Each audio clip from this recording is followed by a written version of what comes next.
All right, greetings everyone. Hope all of you are having an absolutely fantastic day. Halifaxan, what's going on, dude? How are you?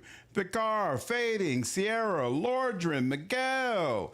What's going on, everybody? Ian, what's up? I am having a good day. I got no complaints whatsoever. Hope all of you can say the same. Give me just 1 second, please. Oh, there we go. And bam. Oops, missing a light. Light on. What's going on, everybody?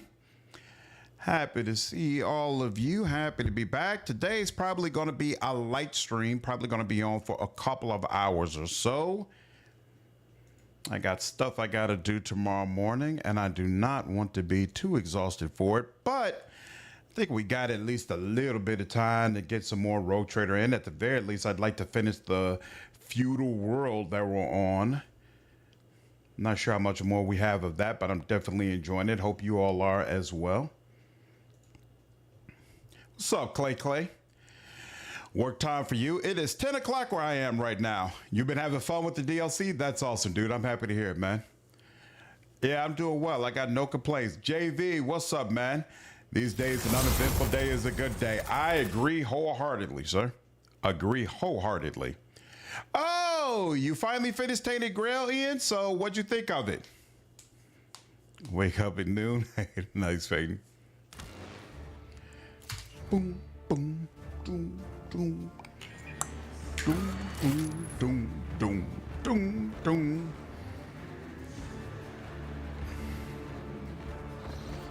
Come on, continue. Let's do it.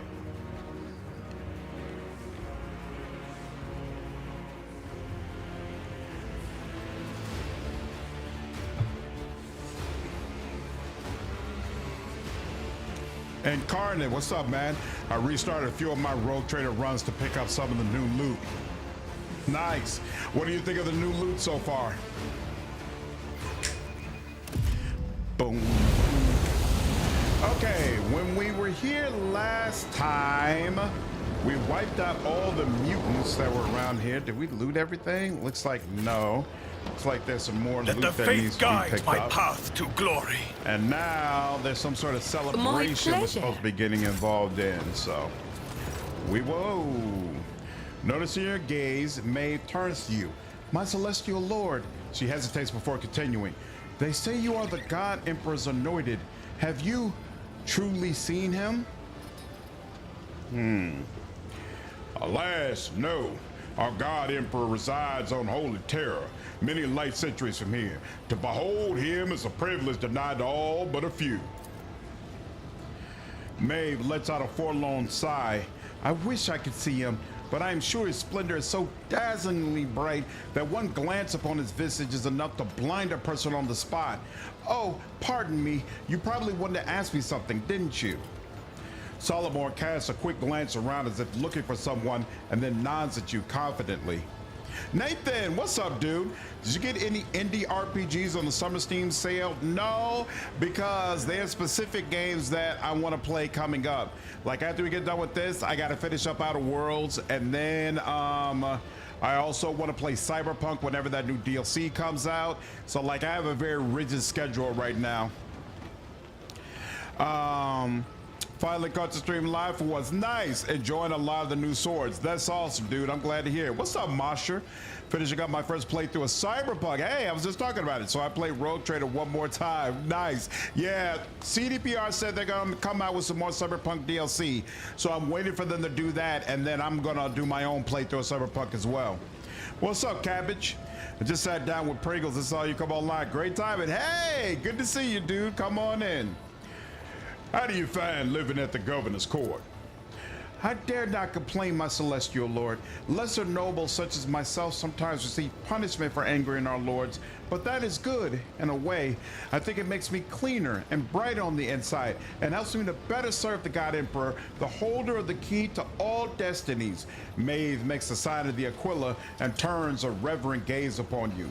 You call the Emperor the holder of the key to all destinies. Why? Forgive me if I said something wrong, my lord. Preacher Antiochus said that God Emperor holds the key to all destinies in his celestial hand.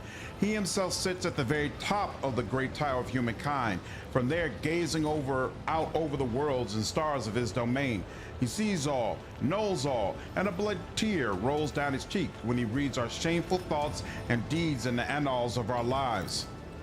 But those who strive, who do not let the seed of evil into their hearts, he will reward with a new destiny, a new life, higher and better than the one before. With a turn of his key, he unlocks the dungeon of their souls. I live in hope that one day he will come to my door. Maive's smile is one of sad resignation. How fascinating. And what are you going to do to get a better destiny? I can hope. Pray earnestly, try to be virtuous and diligent, and if I manage to please the Celestial Lord, then maybe, just maybe, the Emperor will take notice. Have you tried out the new mode on Space Marine 2? You talking to me? No. What new mode is it? Surprise, you're back to late night streams. Well, I only did the early ones before because I could take those days off work. But now I'm back to work, so I got to do the evening streams. If I could stream earlier in the day, I would. What's up, Steven? This looks okay? Yeah, I definitely recommend you check it out, dude. Why did the God Emperor lock people in a dungeon? In the time of darkness, the God Emperor walled up the tower of humankind against thieves and monsters to keep it safe from evil. But evil had already planted its seed in thousands upon thousands of human souls. He locked them in the dungeon of the tower so that they may first eradicate the evil in their thoughts. All our lives, we atone for our transgression against the God Emperor, and after death, we return to his judgment. But that is our burden to bear, my Lord. When I see you and realize that before me stands his anointed, one blessed by his godly hand, there's no one happier than I. What do you think of the governor? Oh, he is a wonderful person, so considerate and generous, but of course, his vulnerable age has taken its toll. He behaves oddly from time to time, but we all have our quirks, don't we? He behaves oddly? How so? Well, he gave me a lovely Thesserterium necklace just before you arrived. Strange, is it not, to bestow such a treasure on someone of the lower nobility? And I also noticed that we have been conversing more of late, and it's been easier. Sometimes I think he knows me better than I know myself. So, the governor has never favored you like this before? Perhaps the appointment to escort the rogue trader also came as a surprise. Maive blinks in astonishment. That is so, my lord adjudicator. I still wonder why the God Emperor saw fit to bestow such a tremendous honor upon me. A siege mode? Nope, I hadn't seen anything about that. Have you tried it out? Is it good? And of course, the God Emperor cannot travel anymore. Methinks, hey, don't question what the God Emperor is capable of. Tell me about Bluff, the fool. How did he win the governor's favor? He is the best among the court servants. Maive looks down, but you catch the fear in her eyes. He always knew how to make the noble lords laugh, but at first, Daya's jokes were just funny pranks and puns. Those were wonderful, almost impossible times. Persuasion. Something happened and Dayan changed, did he not? That is his name, yes?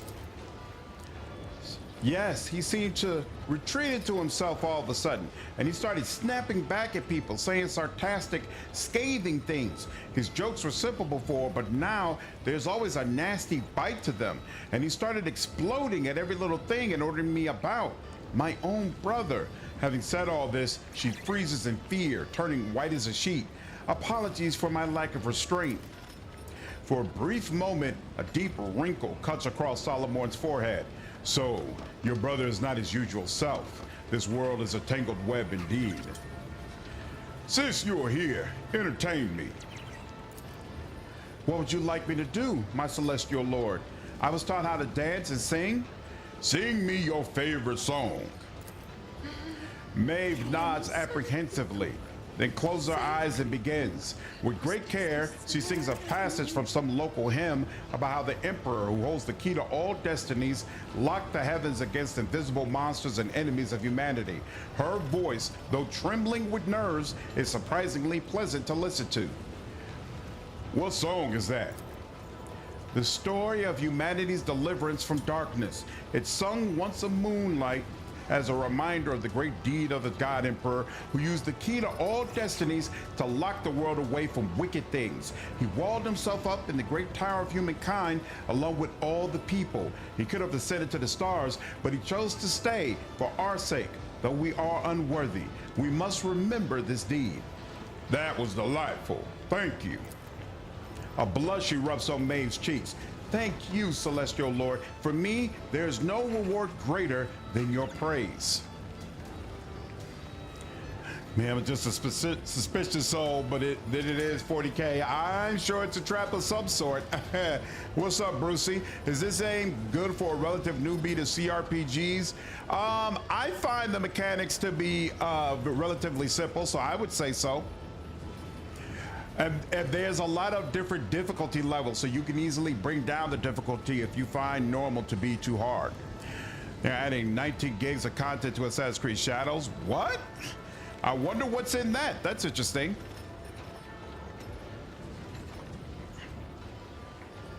Dance for me.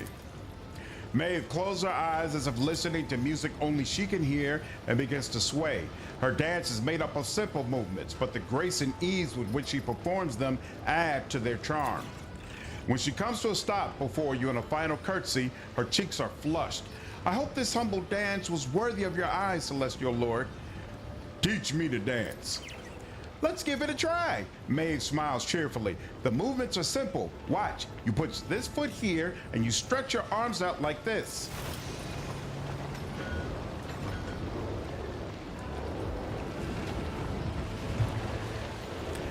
What's up, Nate? Appreciate you, man. Hope you had a good day. That is excellent, my lord. Thank you, Maive. It is an honor to entertain the Celestial Lord. Let's continue our walk. As you wish, Celestial Lord. All right.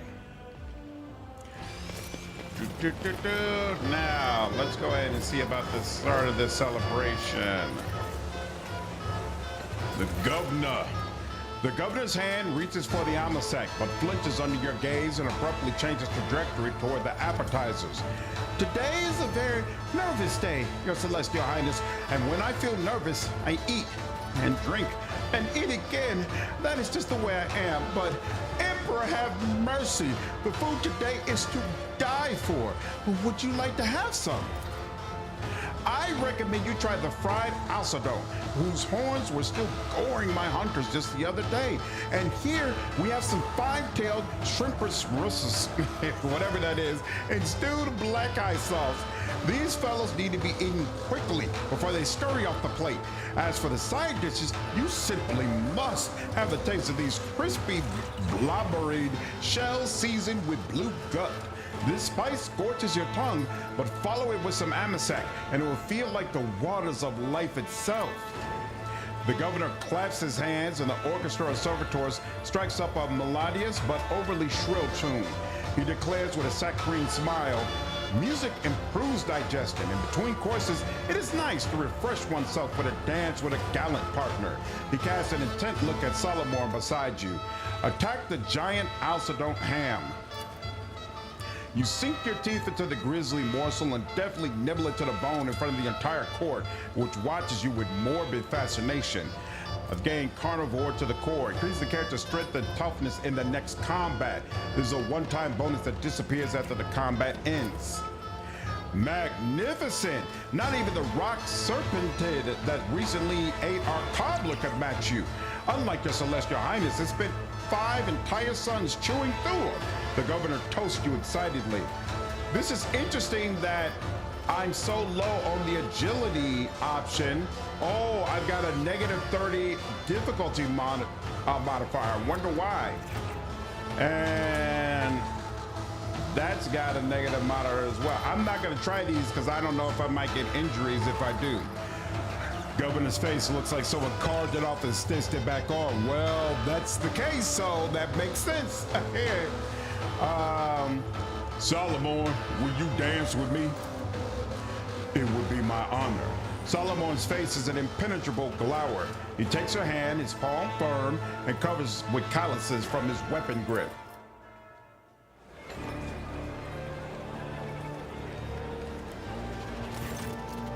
Solomorne is clearly trying to move to the beat of the music, but meeting with little success. His stiff movements make him look like a broken servitor. His hold on you is delicate, as if you were a fragile vase, but there's no thrill of passion in his touch. He avoids meeting your eye, instead looking off to the side, monitoring the assembled guests. During the next step, he treads heavily and very painfully on your feet. Is something wrong? I feel like these people have scopes instead of eyes, and you and I are a pair target. Take the lead. Be bold. Don't think about anything. You manage to sweep Solomorne along on your sudden charge, his movements becoming more graceful, your eyes meeting his, until a new jolt of pain stabs through your other foot. Best stop there while I still have one working foot. Scowling even more, Solomorne sullenly mutters, I apologize. The music fades and Solomorne lays his hand on his weapon with obvious relief, his movements immediately regaining their predatory fluidity. Now that we've had some refreshments, let us talk. Verily, your celestial highness. He reaches his ring-studded hand for the goblet, but stops at the sound of Maive's voice. My lord, remember what the physician told you. Temperance is the best cure for your ailments. I fear that you have disobeyed his wishes again today. And now I am paying for it with a compromised sense of balance and a regrettable inability to admire the distinguished impostors, the disguised impostors, and the hunt is already in full swing. Solomorne leans over to you, rogue traitor. Once you have had your fill of the governor, let me ask him a few questions. What is the hunt you mentioned? Ruoldo waves a hand at Maive.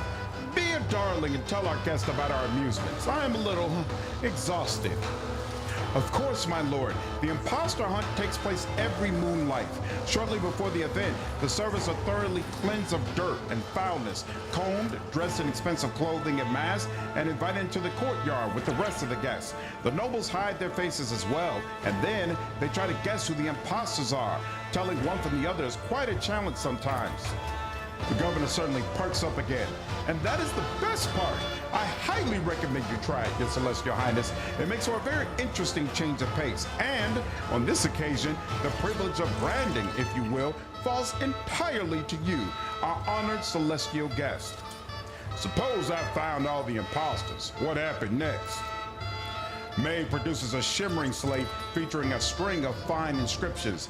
This is a data brand, one of our off-world treasures. We handle it with the greatest care, and yet all of Thasra's jewels and miracles cannot compare to the resplendence of your glory, my celestial lord. When you find an imposter, you need only mark them with this wondrous brand. Analyzing. This brand is the property of the Ibex Venturous Food Factory.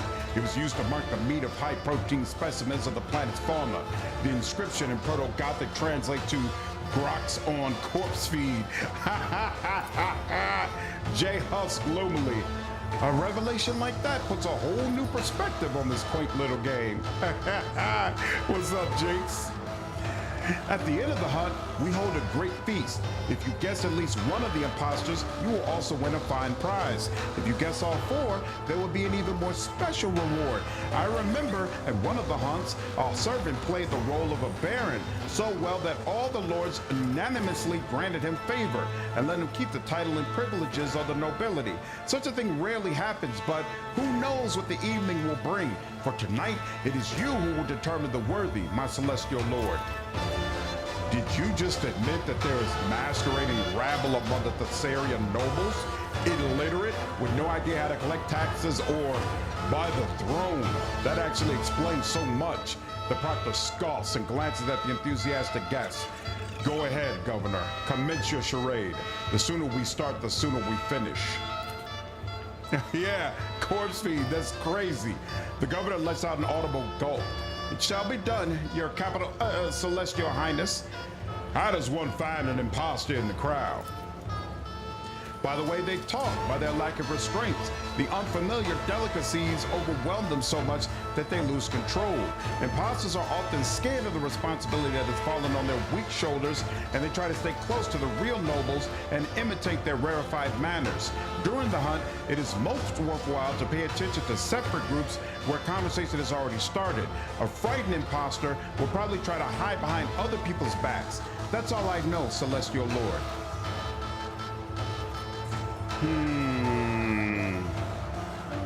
Solomorne, you may ask the governor your questions. If I can amuse this team adjudicated with conversation, I will be only too glad to. But of course, I've always wanted to try my hand at casual small talk. Solomorne folds his arms imperiously over his chest, somehow becoming even taller in stature and broader in the shoulders.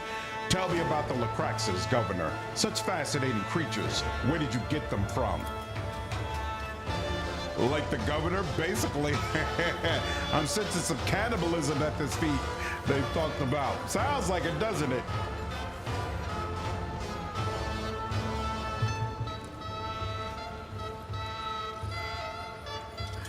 I cannot tell you off the top of my head. Are there not many planets that have Lacraxes? I received these beasts a long time ago as a gift. Coercion. Lend cold suspicion to your voice. A long time ago? Do Lacraxes even live all that long? I do not know. I would rather tell you about things I'm much better acquainted with, like the Sarian Amasac, for example. Do not judge me harshly. I'm just trying to get into the festive mood as best I can. We can certainly change the subject. I would like to note that I find your youth-extending face transplant procedure amazing. Does the Sarah possess any other unique knowledge or items brought over from your home world? What is that world called, by the way? My native Idax. Unfortunately, I have not introduced much from it beyond the art of changing faces, but perhaps the Celestial Lord has taken a liking to some of Thessera's original creations. Persuasion. Wink at Solomorne and take the calm beat from your ear. I was presented with this pearl that whispers great secrets and mysteries. What a marvel! I was told it is an artifact from Idax. Oh, yes! The famous Idaxian Pearls of Revelation. I often use them myself to keep my mind receptive to new ideas. I was interested in the musical servitors. They could only have been brought to you by the Crimson Priest, correct? Can you tell me why they visited the planet? I think they were the Red Robes who arrived to celebrate the ascendance of a new governor. That's me. Ruoldo's wistful gaze follows a shrimprier's fleeing the table. Jovi, what's up, man? How are you, dude? Whoa, Sword Mouse, what's up, man? Hey, I appreciate the raid, dude. How are you? What's been going on? What were you up there streaming today? Hey, for those of you who are just coming in, you're new to the channel, I'm Slander Gaming. Appreciate you stopping by. I love live streaming RPGs, specifically CRPGs. So you see right now, we're doing Warhammer 40K Rogue Trader. I also do games like Baldur's Gate 3, Wrath of the Righteous. Some of the upcoming games I'm probably going to play are Outer Worlds 2, and of course the new Expanse game that Outcat recently announced. So if you love RPGs, you're definitely in the right place. I highly recommend you follow me and subscribe to my channel over on YouTube as well. Hope you all enjoy Sword Mouse's stream also. Hey man, doing good. Checking out some of the 7 Days to Die update. Ooh, nice. Good to catch you all. How you doing? I got no complaints at all, man. Life is good. I got no complaints. Good to see you, dude. Glad you had a good stream. Yeah, absolutely. Appreciate it, Incarnate. Like and subscribe for sure.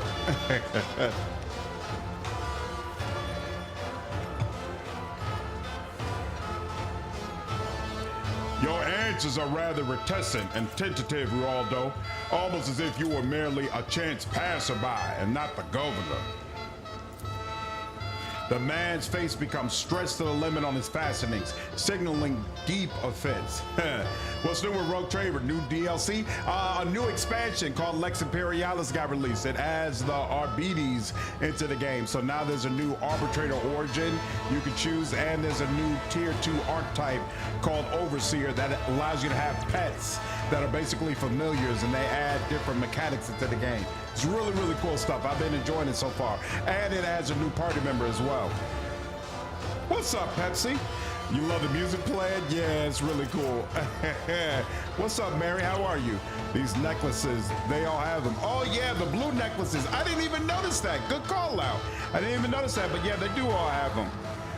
Yeah, Sword Mouse, it's been really nice stuff so far. I'm enjoying the content. So this is actually new story content that got added with the expansion. My celestial lord, I ask that you do not insult me so.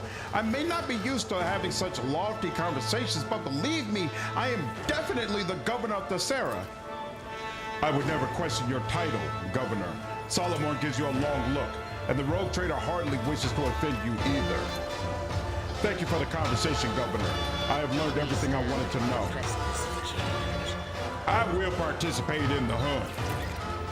Marvelous! As soon as you're done with your search, I will be. The governor attempts to rise from the table, but gravity proves to be his superior. Official, what's going on, dude? Appreciate you following me over on Twitch, man.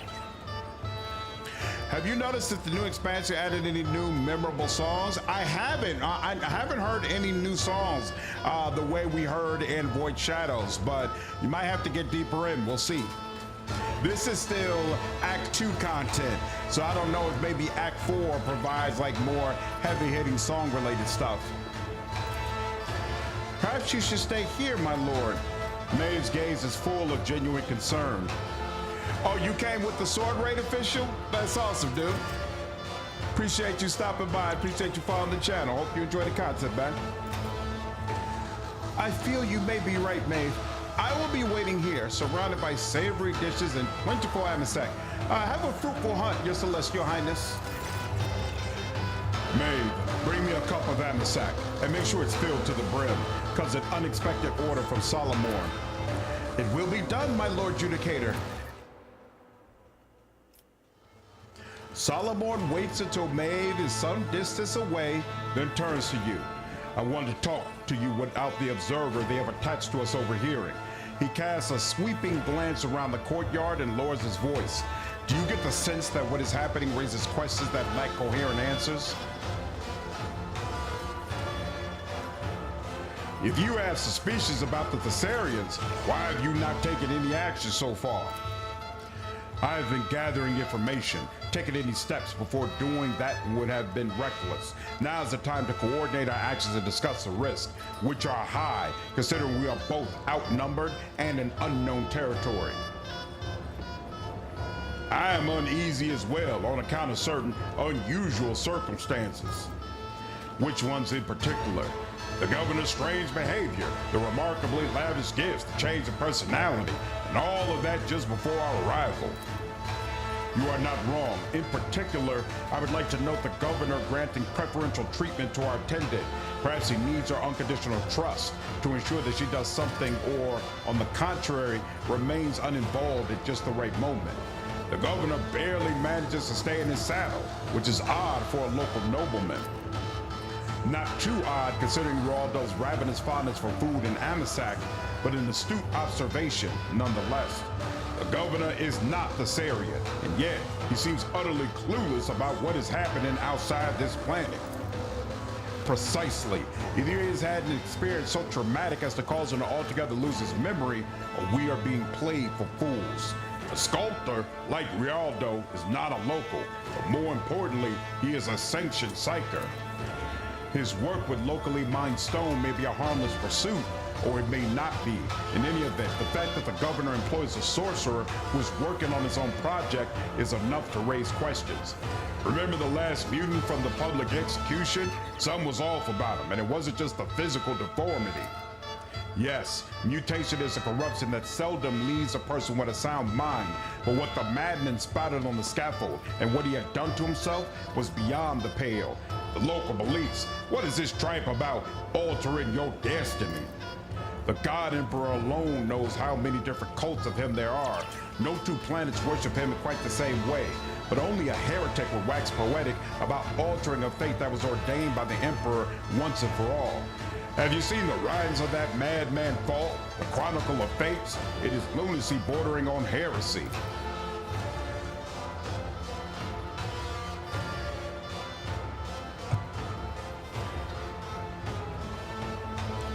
Not bordering, they are heresy writ large. But that is not what troubles me. What troubles me is that the madman succeeded in publishing them. The fact there was a mutant attack during a public execution with no clear or evident cause. The attack is unlikely to have been planned and looked too messy, shall we say. On the other hand, perhaps that's the best this backwater planet could do when it comes to plotting and scheming. I do not like the way the governor is using every means possible to stall our inquiry into the tithe. Indeed, at first one can mistake it for sycophancy and an attempt to appease the celestial guest, but the longer it goes on, the more apparent the criminal intent behind the stalling of the inevitable becomes. I really like this. I like how they actually take into account everything you've done up to this point, and you get to talk through it and say, hey, okay, these are all clues to what's happening on this world. Let's walk through them and see what conclusion we can come to. I love mysteries. I love investigations in games. I think this whole section is super cool. What is your conclusion? I have a theory, but I would like to hear yours first, lest my opinions influence your reasoning. Tithe is a ruse. The government is fully aware that with every hour that passes without providing a report, which means he is not even trying to account for the shortage. Yep, the tithe is a ruse. The governor is fully aware that with every hour that passes without him providing a report, his sentence only becomes more severe, which means he is not even trying to account for the shortage. I suspect that there is some goal he is pursuing and trying to keep us here on Thessera. Solomorne chuckles, expertly noted. It somehow slipped my mind that you collected tributes from just as many worlds as I have in your time. I do not have a strong hypothesis for why the governor is stalling us, but I would like to propose a plan. Let's not give away the fact that we are aware of his ploy and wait for an opportune moment to strike. We do not know the territory, so we should act suddenly and take no chances. Now let's decide on the signal we will use when the time is right. When I say lovely weather, we attack. Actually, my words will be, the Emperor knows. Understood. Yeah, he builds his case as a nice touch. Exactly. I like that. I think that's really freaking cool. Maive returns, taking quick, careful steps along the paved road, a brimming goblet in her hands. Your Amasek, my lord, I haven't spilled a drop. Without a word, the arbitrator hurls the drink on the pavement. The splash of Amasek is like a scarlet wound upon the stone that has been polished by 1,000 souls. You would think there would be a reaction from her like, hey, I did all this work, and that's the way you treat it? With each step, I forge my destiny among the stars. I absolutely agree. All right. Servant. Oh, miss that. What is, oh, it's a cargo, okay. And I got everything back here, yeah, but there's some things lower down that I have to get, okay. I don't know what I missed, but we'll find it. Anything up here? Golden mask. A few nobles have gathered around an older man in a fine jacket. His eyes dart back and forth between them. I come from an honored dynasty. You can't. He keeps trying to approach someone, but they all recoil from him as if he were a leper. The mob's instigator, a lady in a golden mask, exclaims furiously, oh, listen to the songs of this chimney sweep. He thinks that the bath they gave him makes him look like a nobleman. Upon noticing you, the crowd parts. In a peevish voice, the woman drawls, we ask that our celestial lord brand this peasant. Among the hushed crowd, you single out a young woman in a half mask and a gorgeous dress who is watching intently from the side. Explain to me what exactly is going on here.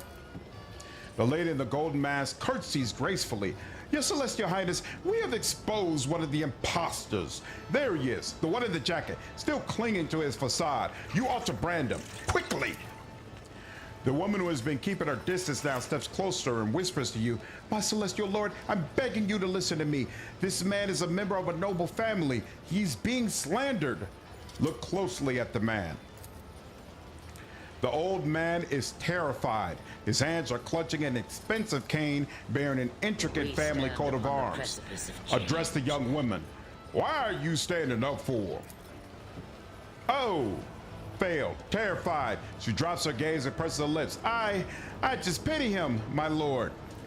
But Ruoldo, what's going on, man? Appreciate you following me over on Twitch. Address the man. What can you say in your defense? My Celestial Lord knows how ruthless court entries can be. My family only recently attained its lofty status, and many here are opposed. He stutters, his teeth chattering in fear, turned to the crowd.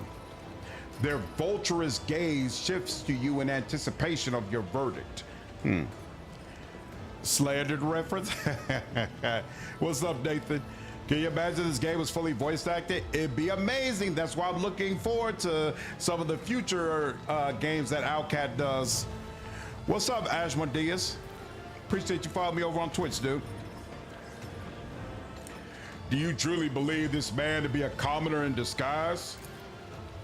The loudest among the onlookers exchange glances. The woman's golden mask bobs as she offers a deep curtsy. Most certainly, Your Celestial Highness, his plebeian nature is apparent to every self-respecting aristocrat. Actually.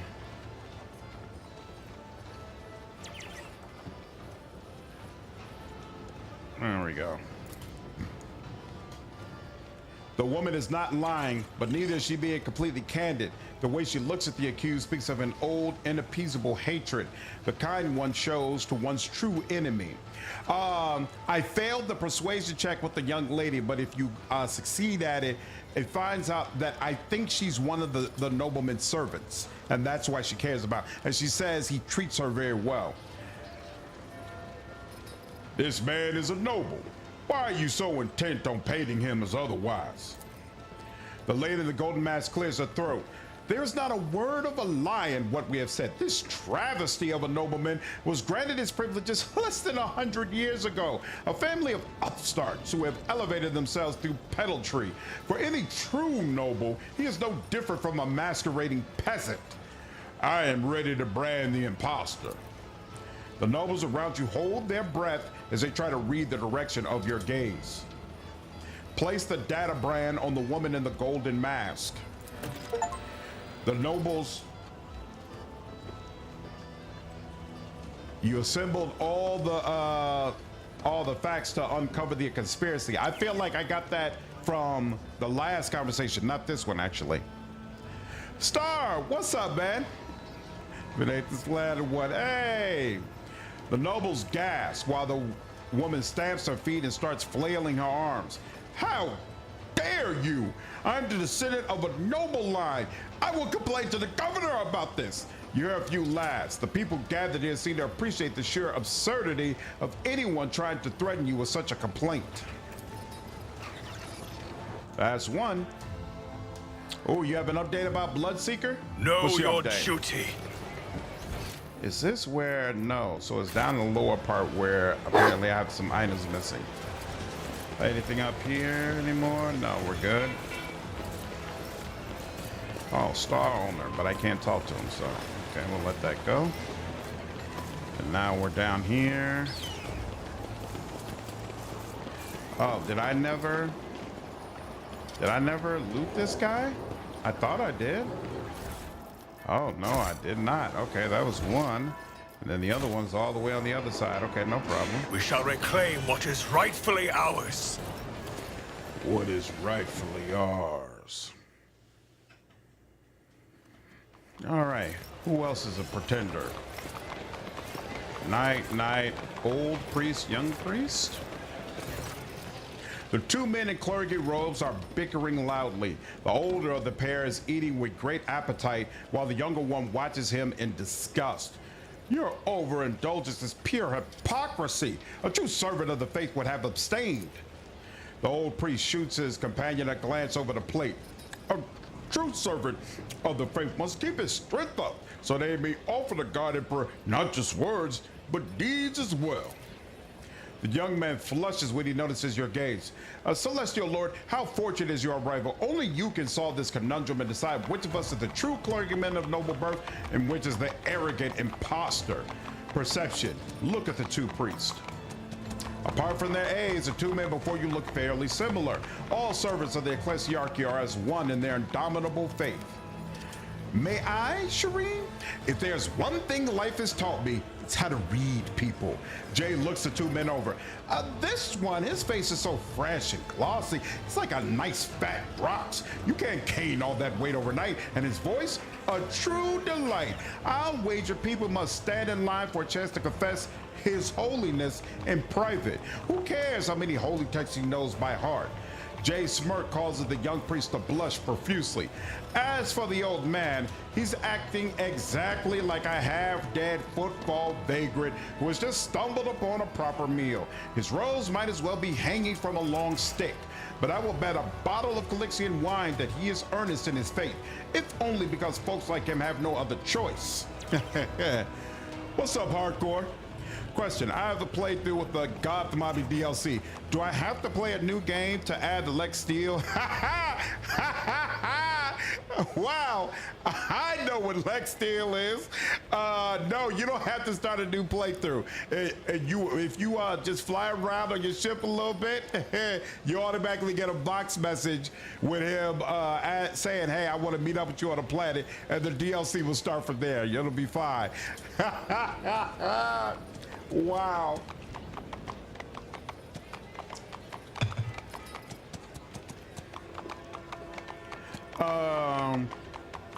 I need to ask you a few questions first in order to identify the imposter. Yep, no problem, Hardcore. The old priest gives you a reserved nod. Meanwhile, the younger one turns his entire body to face you, like a student being evaluated. What would you say is the role of knowledge in the Imperium? There are no barriers to learning the word of the Imperium and to conquering all that he has given unto us. Have you read the manuscripts of our scribe, Gregorius Fault? I hear he has left his craft behind now, but his research shines on with the light of true worship. Knowledge depraves the soul, as does reading letters that are not meant to be read. The old priest furrows his brow at the young man's passionate words. Cassia shakes her head. Their judgments are like the two sides of a single coin. There is value in both, but neither one constitutes the whole. What awaits the Emperor's servant after death? Both priests pondered the question for a while. The older is the first to speak up. Should they serve faithfully, the Emperor will preserve their soul in his halls. The young priest gives you a broad and sincere smile. It is customary on Thessera to believe in sacred reincarnation. Thus, the worthy may serve the Emperor for all eternity. You have encountered many variations of the God Emperor's cult in your time, but never have you heard of reincarnation after death. A religious teaching such as this seems strange and exotic, even for a nondescript, half-forgotten planet like Thessera.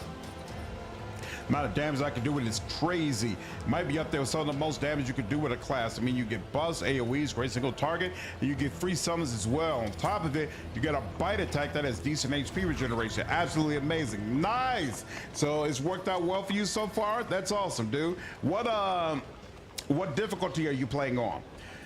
By what name are the children born from the blood of the Emperor himself known? The messiahs of the celestial master, gods among men. The young preacher's eyes are alight with awe.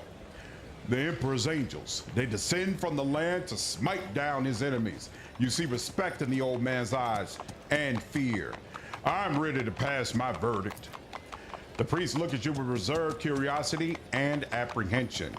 Place the impostor's brand on the young priest.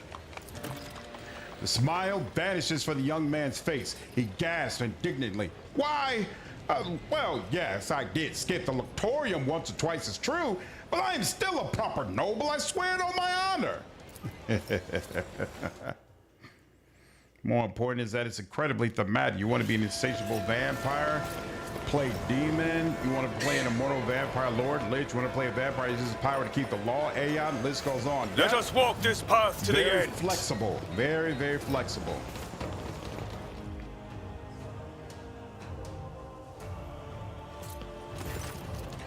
In the wavering torchlight, you see a glint of steel. One of the jacket-clad young men is pressing a blade against the other's ribs. A mask lies discarded at the attacker's feet. Noticing you, the trembling victim cries out, "Your Highness, save me!" Do not interfere, outsider. This man deserves to be punished, along with all of the Sarah's rotten elite. They see people as just things to be worn. Let him look me in the eye and find out what it feels like to be cut to pieces. You realize that the weapon pressed against the victim's body is none other than a pair of expertly sharpened tailor's scissors. Solomorne casts an indifferent glance at the pair. Local folk and their strange amusements, they're not worth our time. What's going on here? The victim sucks in a ragged breath. He's a tailor for the lower city. He's gone mad. He thinks I'm wearing the face of his brother, my valet. The attacker visibly loses his cool. Admit it, you killed him, and you took his face so you could wear it instead of a costume. I haven't heard from my brother in a moon life. Blackness has utterly enshrouded this man. How can one dispense righteous punishment in such blinding darkness? Cassia shudders and looks away. Examine the victim's face. The noble lord's features are stretched and distorted. The edges of his neck, forehead, and cheeks are fastened at the side with fine gold thread. Peering into the nobleman's face, you realize that the stretched skin is his own. You see no scars or stitches. It appears that this is merely his way of improving his looks and imitating people of higher standing. Proctor, I think you ought to put an end to this disorder. Only because you asked. Solomorne gives Glado a sign, and the cyber mastiff launches himself at the attacker. Powerful metal paws pin the man to the ground, preventing him from moving. This madman bribed the guards so that they would ignore my cries. I'm sure they'll be singing a different tune when they find out the Celestial Lord had to intervene personally. Tell me about the Sarah's rotten elite. They're parasites. They tear whoever they want it to pieces. These scum squeeze into a person's skin like it's a suit that's 2 sizes too small, splitting the seams in the process. The vigilante stares at you without blinking, his eyes glassy. I only play on normal, but I know this class will work wonders on core. I just can't be stuffed playing on harder difficulties. I completely understand, Star. Completely. Skin suits and splitting seams? Preposterous! Your brother was rewarded for his talents with the best assignment he could hope for. Maybe he just decided he wanted nothing to do with you anymore. The nobleman's voice cracks. He's on the verge of tears. Your Celestial Highness, if such were your will, you could send servants to the dressmaker this very moment and find this man's brother alive and well. His words are soaked in gray with flashes of copper desperation breaking through, but of the swampy muck of deceit, I see nothing. This man has never undergone the local facial replacement procedure. He is wearing his own face. Do not be deceived. Look closer. This scoundrel is simply hiding his stitches. He thinks he can trick an expert tailor, but it's a wasted effort. Tell me about this valet. The nobleman eyes his attacker fearfully. It's very simple, Your Celestial Highness. His younger brother has a way with clothes. I noticed him when I was looking for new servants, and I sent the boy to apprentice under a renowned dressmaker in the upper quarters. I thought I would make him my valet, you see. But then, this fool decided that I took his brother. Not because of his talent, but to use him for my rejuvenation. Why would I even need a new face? I haven't even worn out my own yet.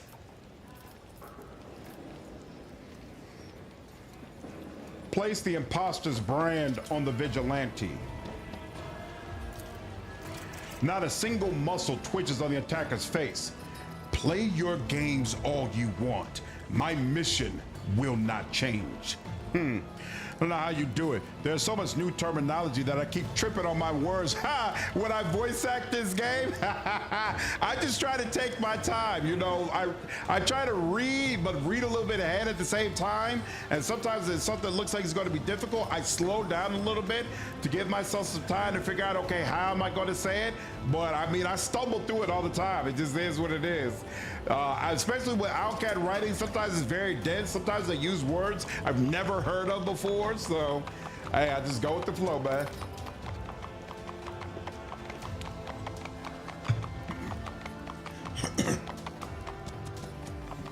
So thank you for intervening, Your Celestial Highness. The nobleman lays his hand on his heart and bows low to you. As soon as you step aside, the guards barrel towards the scene.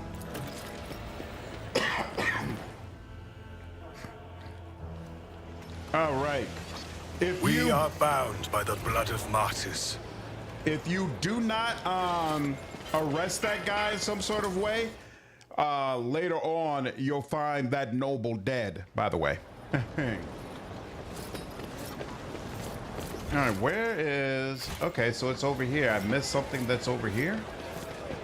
How'd that happen? I never came back here. Oh, yeah, I really never came back here. Whoops. Whole trap over here. The duty prevails. All right, let's go over here slow. The whispers told me a secret.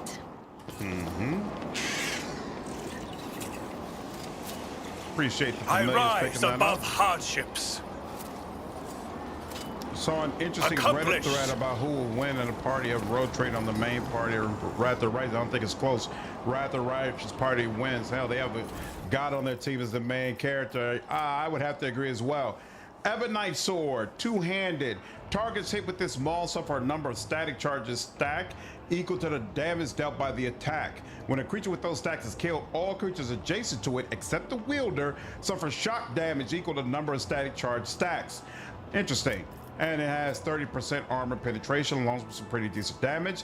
Then there's the Eagle item, Claustrophobia. This gives plus 10 perception. It deals 150% more damage. It's also going to gain plus 24% dodge against the destructive enemy's melee attacks. That's very useful.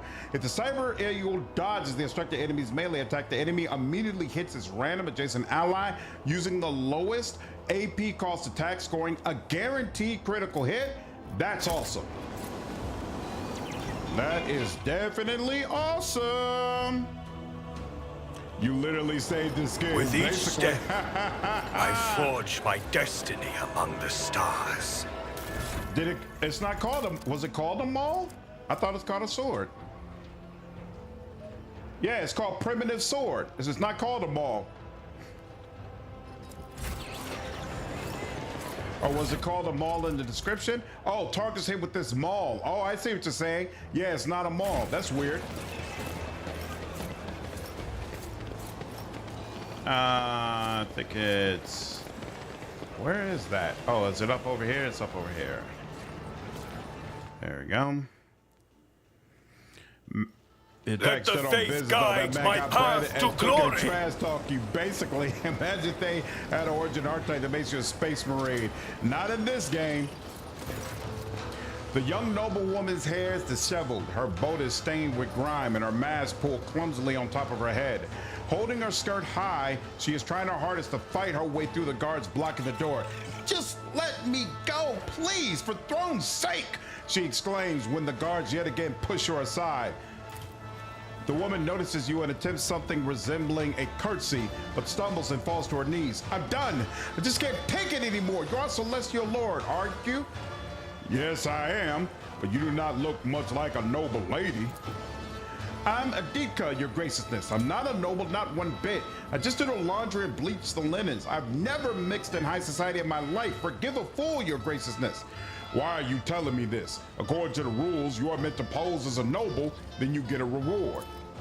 But I don't want no reward, my lord. I want to get back home. The woman hangs her head and clutches the lace frills on her dress. Her breathing stutters as she is racked with silent sobs. Wyvern, what's up, man? All right, can I get a shout out from you for my girlfriend Maleficent? Yo, Maleficent, what's going on? How are you? 40 plus watches and only 28 likes. Oh yeah, if you're enjoying the stream, I'd appreciate you all hitting the like button and subscribe to the channel if you haven't already. What's going on, Wyvern and Maleficent? How are you all doing today? Yeah, curse my life. I have attention to detail I can't turn off, especially with words, except mine. Nice. The description was made by a person who dumped intelligence. Hey, anybody can make a mistake. Why are you trying to escape? I want to get away before they start putting those brands on us for the tricksters. I'm no kind of trickster, can't you see? I couldn't fool up rocks. Why are you participating in the masquerade in the first place? It's not like they asked me nicely, your graciousness. They grabbed me, shoved me in this dress, and threw me in here. Nobody here was asked, but I don't want to be anybody's toy. I have 3 boys and a girl. We starch our lords and ladies' undergarments, and we work our fingers to the bone just to get enough scraps for the day. She shows your callous hands, mottled red from chemical burns. So, what should I do with you? Gripping the frills of her fabulous dress in her coarse, white-knuckled hands, the woman looks up at you. Please, your graciousness, by the God Emperor, just let me leave. Nobody who gets put in one of those get-ups ever comes back. If I stay, I won't see my home again. I just know it. I haven't done anything wrong. No one ever comes back? What is that supposed to mean? What's going on, figures? All is well, man. I got no complaints, dude. Doing great. We just got back from a carnival. Nice. Went on a lot of rides, didn't lose my lunch. That's awesome, dude. Hey, it's my pleasure, Wyvern. Glad it made us smile. Glad you all were able to have a good day. Hope all is well with both of you. This is the type of game where if you leave it for too long, you'll come back completely lost. It sure is. That's probably the people were wondering why you going so hard. Like the first 2 streams I did in the new expansion were 10+ hours. That's because I know I've got to get through this. If I don't get through this playthrough, I'm never finishing it. If it's halfway done, it's never getting done. So I gotta bam, bam, bam, bam, bam, get through these streams as quickly as possible and get through the whole game. Because if I take a break, if something else comes out, it'll be a wrap. I'll never see the end. And I actually haven't seen any of Solomorne's ending slides, and I haven't seen most of his Act 4 content. Like I saw the very end of the DLC, but I skipped to the end. So there's still like 1 or 2 missions for this expansion that I never saw, along with all of like the random comments that he'll make throughout. So there's a lot here that I want to see, and I don't know what are all the new Arbites related items that it might have been added into Act 4. So plenty to do, plenty to see. You don't really look like an imposter at all. Guards, let her go. Lacking. I found all the imposters. Lacking the courage to object to your demand, the guards reluctantly step aside. As the woman turns to look back at you, you see wet trails on her guileless face. Thank you, Celestial Lord, you sweetheart. I'll never forget your kindness. She bows low and vanishes into the darkness. Man, you're blitzing through this game. What's up, Theron? I only just made it to the planet with the tech priest. Yeah, I gotta go fast, man. People have short attention spans. If I take too long with this game, folks will get tired of watching the streams. Especially because a lot of people have seen some of this content before. That's why I've been skipping the dialogue. Watches over I said us. I was going to start reading through all the dialogue once we got Solomorne, but I think I've decided against that. I think it works best where I go slow and I read everything with this expansion stuff because you all have never seen it before. But with the other stuff, let's just speed through it and get to Act 4, get to the juicy stuff. Too many games, not enough life. The struggle is real. That's why I love live streaming. Down, Gara. Bad beats, very bad. I apologize to Celestial Highness. How is your imposter hunt going? You know, like, I found you the God Empress. Thank you, Star. Gara, my darling pet. She's guarding the shrimp peruses. Every once in a while, she gets an allowance in the form of an alcedont bones. What has it done wrong? She almost ripped off my finger along with a slice of alcedont. It's my fault for getting their predators, albeit domesticated ones. You have reduced a beast born to hunt and kill to a domesticated pet without purpose and discipline. Both man and animal alike are destined for degradation. Solomorne nods at Glado, is completely unfazed by the multitude of delicacies. See, this is a level of obedience and dignity we should strive for. What if you too are an impostor, Ruoldo? Your Celestial Highness, how can you say such a thing? I have never even seen a lowborn village up close. They are cowering down there. Thank the God Emperor. The governor empties another goblet brought to him by the servants. Fetch us more on the sack. Now! What are you looking at? Go, go! Useless layabouts. They say people go missing after the imposter hunt. What do you make of this? Your Celestial Highness must have been listening to a lot of gossip. Who cares where the rabble goes afterwards? However, I can assure you that the victors are often sent to my personal service. We call it the highest favor, and today it will be up to you to choose whom it should be bestowed upon. The governor is dragging out his words as if he is not entirely sure of them himself, or is not telling you something. I have concluded my search. Delightful! I will immediately summon the court for a final celebration of hypocrisy. And who knows, perhaps today, one of the imposters will be lucky enough to earn your favor. I'm just finishing football on my castigator officer. Servo score officer and a deal with the Raven is so strong. Yep, it's really nice.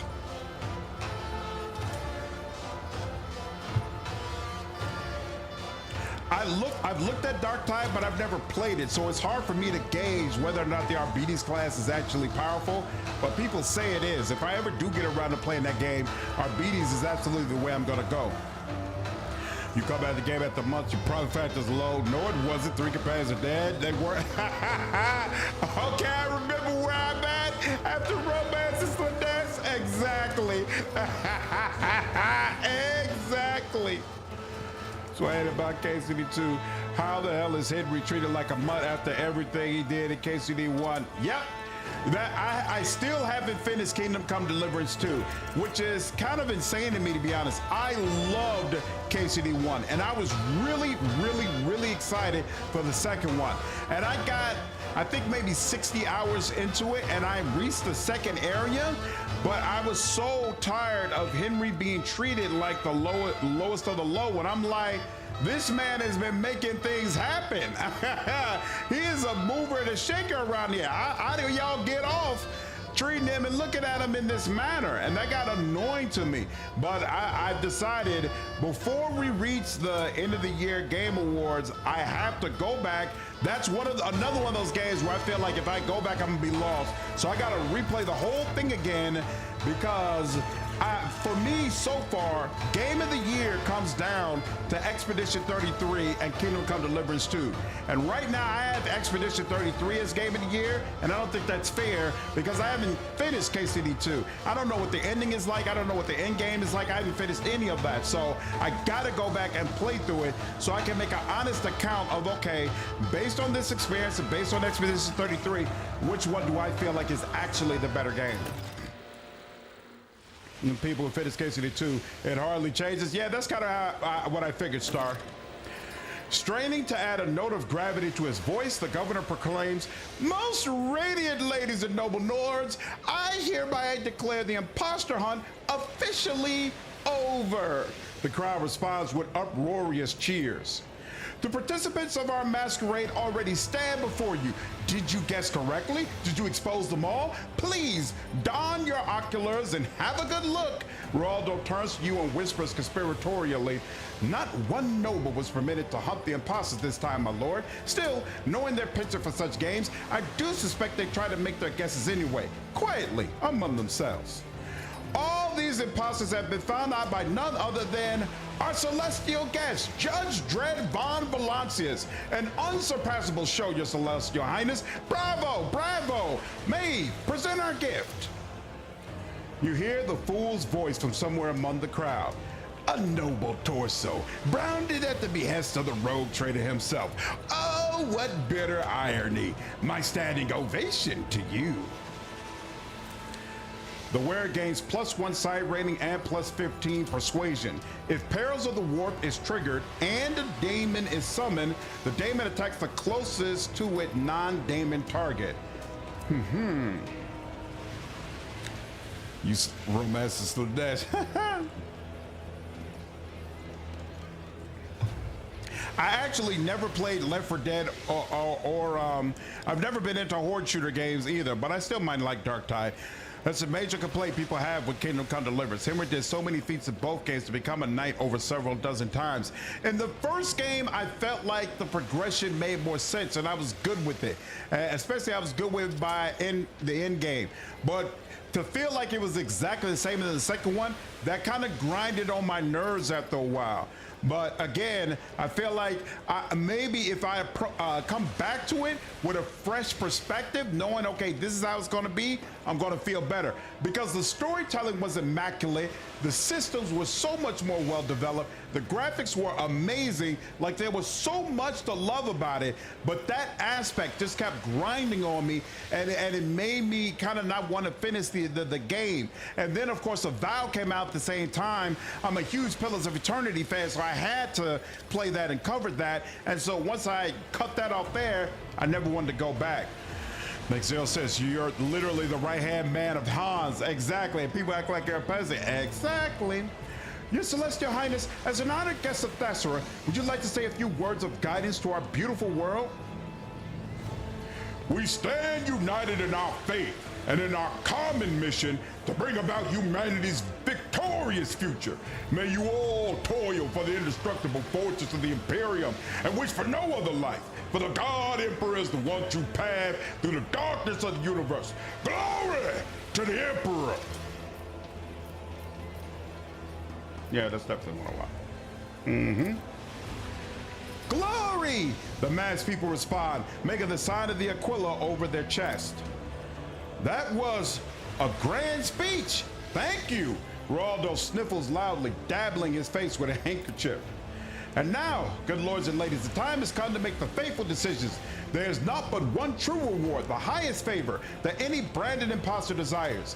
Please, your Celestial Highness, tell us, is there among these people one worthy of the rogue trader's favor? What is the highest favor, Ruoldo? Is it part of the rules of the game? That is correct, your Celestial Highness. Whomever you grant your favor will be showered with all manner of honors and go to serve in the governor's palace.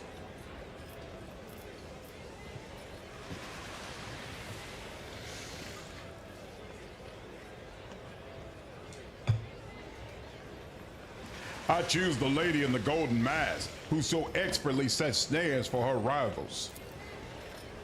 Why, thank you, your Celestial Highness. I knew you had a heart of gold and a sharp mind. The woman offers you a dignified curtsy and proceeds towards the castle. Uh-oh. You hear venomous laughter from among the crowd and recognize Bluff's voice. As the square drowns in the clamor and applause of gawkers who were spectating the game, you look around for the court fool, but cannot spot him anywhere. Such is His Celestial Highness's brilliant decision, which for some may have been fateful indeed. And finally, the hour you have all been waiting for, the concluding part of our conclusion, the great feast. The crowd's faces is worn thin, filling his lungs. The governor shouts out, "Lacrexes, dinner is served!" The cyber Lacrexes lumens glow blood red. Before the condemned can even scream, the beasts pounce on their prey with hungry snarls.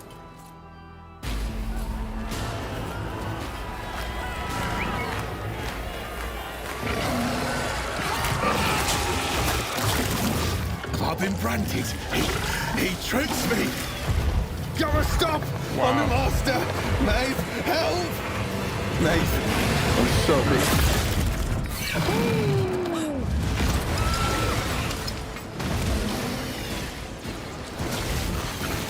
Well, that is unfortunate.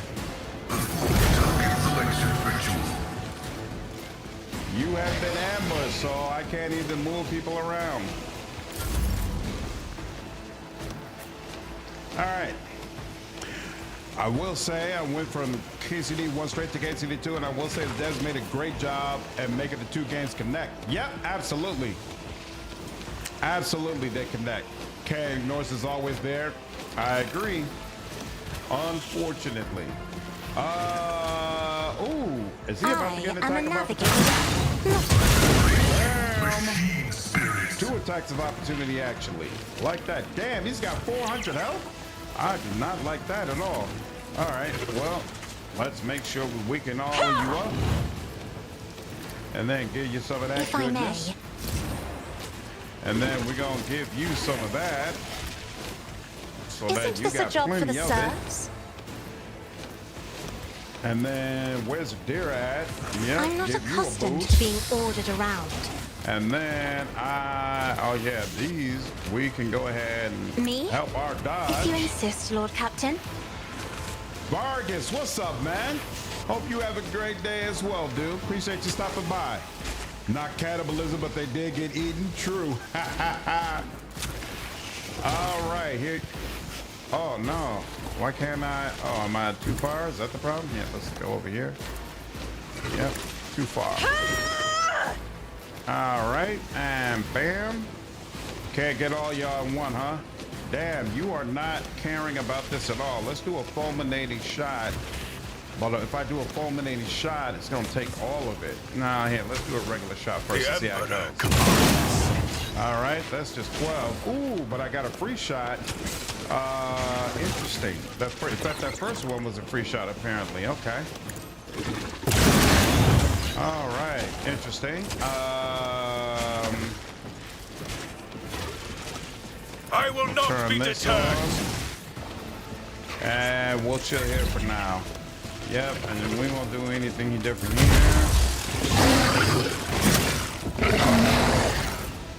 All right, Solomorne, you're up.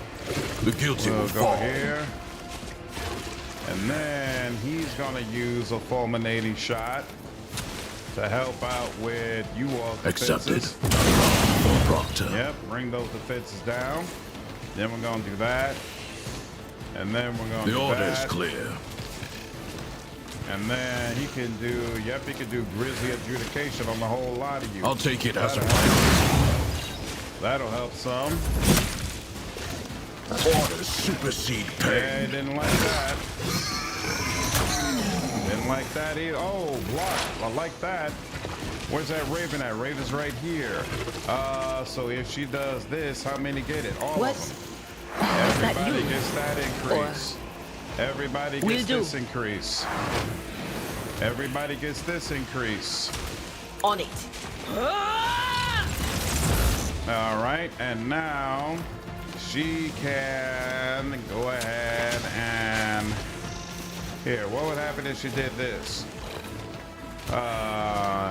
Very little damage. This is a little bit better. 321. Oh, 147. So you're really ready to go down. Actually, you know what? Now that I think about it, when did this resistance test happen?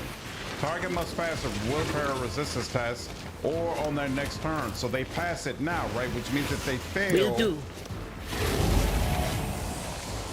See, they just failed. Yeah, so look. Huh, I'm confused. Let's see. It didn't work on you. Didn't work on you, but you weren't in range. Oh, did they all resist it? Is that what happened? No, dominate. Okay. The target must pass a willpower resistance test with a negative penalty, or on their next turn, they will spend all their movements. So he just failed, and he's right in front of you. Didn't I give Judge Dredd? Oh, you checking in from Hong Kong, Vargas? That's awesome, dude. I appreciate it, man. Appreciate you stopping in.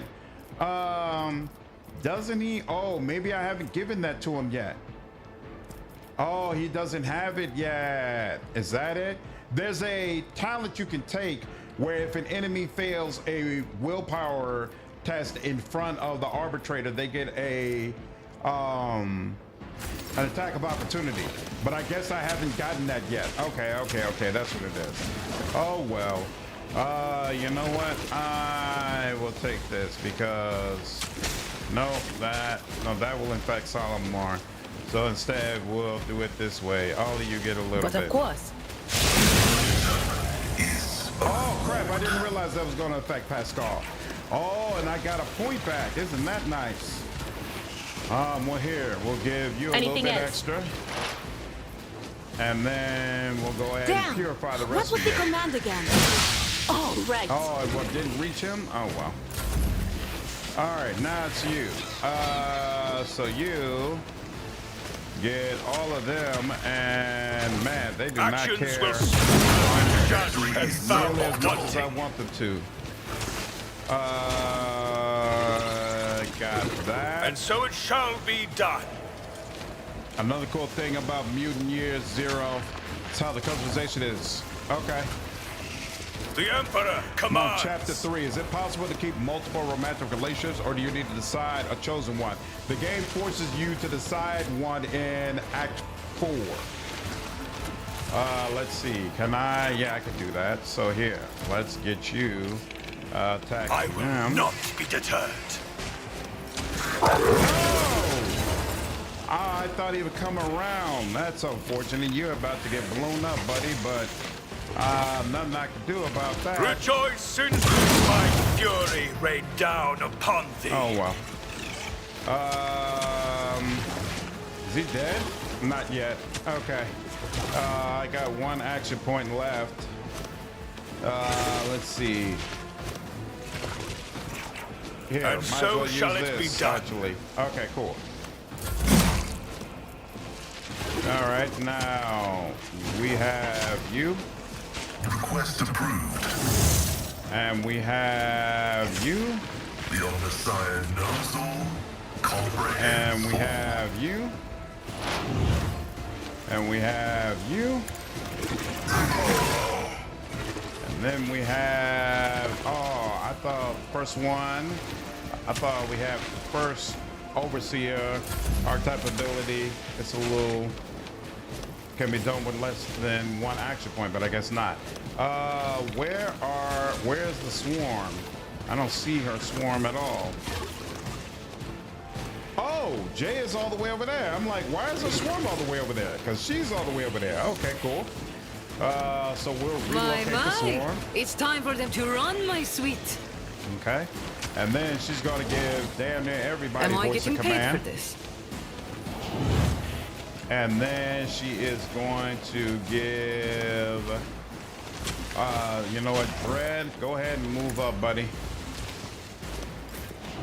Move up to wherever you can. I am the chosen weapon that will crush the heathens. You know what? Yeah, that's as much because we don't want to get in the way of Solomorne. Actually, here, Solomorne. Moving into position. One. There we go. That's the way that works. And then hopefully. Oh, that's right. Judge Dredd just got extra turn, right? So we'll get Solomorne extra turn, actually. I didn't realize that. You use grenades. I never see people use them in their playthroughs. I use them if it makes sense, but I don't take any extra talents to make it easier for me to use grenades. A lot of times, you're just not able to.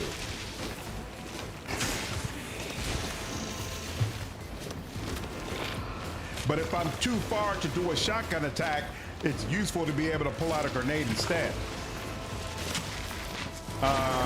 Let's It won't take long. And then this. And then, yep, I'm gonna have to kill my own damn dog. That's unfortunate, but it is what it is. Heretic escapes punishment. There we go. Oh, and then Cassia gets a turn. So first, let's go ahead and move everybody up here. Does that make sense? Yeah, that makes sense. Isn't this a job for the saints? Yep. And then, let's move them all right back I over am here. a navigator, not a The enemy. Opportunity. There we go. Very nice, very nice. And then she's gonna get an attack she can do. Don't get too comfortable. A little bit, every little bit counts. Why did I not All right. foresee this? Now Cass is back to Cassia again. And once again, actually, she could go ahead and light them up, but we're gonna let that go. I think one of the, and then yeah, it's you, right? Yeah, you didn't get an eye, so we'll give you that. If you insist, Lord Captain. Yeah, grenades feel like a luxury. That's exactly it. Exactly it. Doesn't feel like something you could do every time. But if you can take advantage of it, go ahead and, of course, do that. If I now may. let's go back over here. Corrupt There we way go. has failed you. There we go. Attacks of opportunity. I love it. And let's see. We'll go ahead and take you. High momentum. Oh, look at that. We have one of those, huh? So first we'll do this. The Emperor can be judged and And found then we'll wanting. do... Oh, we could do another one of these. Isn't that nice? Actions. I'll take it, and then we might May as well my take wrath be this. thy undoing. And so it shall be. And there we have it. What happened was no accident, and if my suspicions are correct, the arbitrator looks at his palm thoughtfully, then holds it out to his cyber mastiff. Glado, analyze.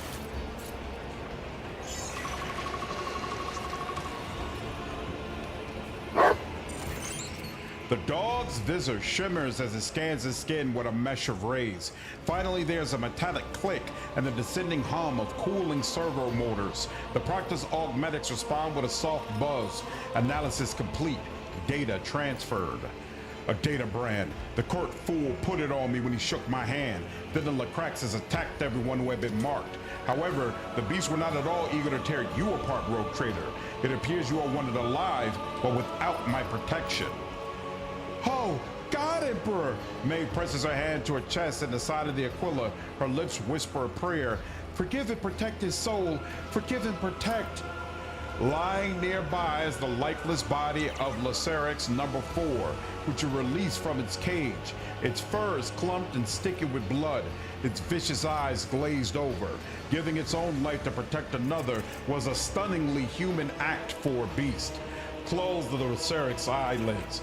Rest in peace. The one with the damaged implants. Perhaps they were the reason the beast defied the order that the rest of his pack followed, to destroy all bearers of data brands. Or maybe... Solomorne looks pensive as he straightens Glado's collar. Maybe it was a fine animal that was unlucky enough to have bad masters. This is the first creature I've met on Thessera that has been worthy of respect. My Lord Judicator is fond of animals, is he not? I never would have thought you had a kind side like that. Maive's smile is gentle and sad. For the first time ever, she looks at Solomorne without fear. Solomorne casts a heavy glance at the young woman. Or maybe I just cannot stand people. Yo, did you try out those handcuffs? Oh, you know what? I haven't. We'll try them out in the next fight. I don't remember you testing them out last stream. I did not. We'll try them out in the next fight for sure. There's an RBD talent that may change that though. Can't remember the name. If I remember correctly, you could toss a grenade its first action if it does no damage. Yep. Yeah, there is a talent, but there are so many great RBD's talents, it takes a long time before it makes sense to get that one. So there's an abundance of weapon and gear. Not only that, but there's also attachments that can go for simple busts, a whole chance to do something, like a 20% chance to disable electronic enemies or put enemies on fire.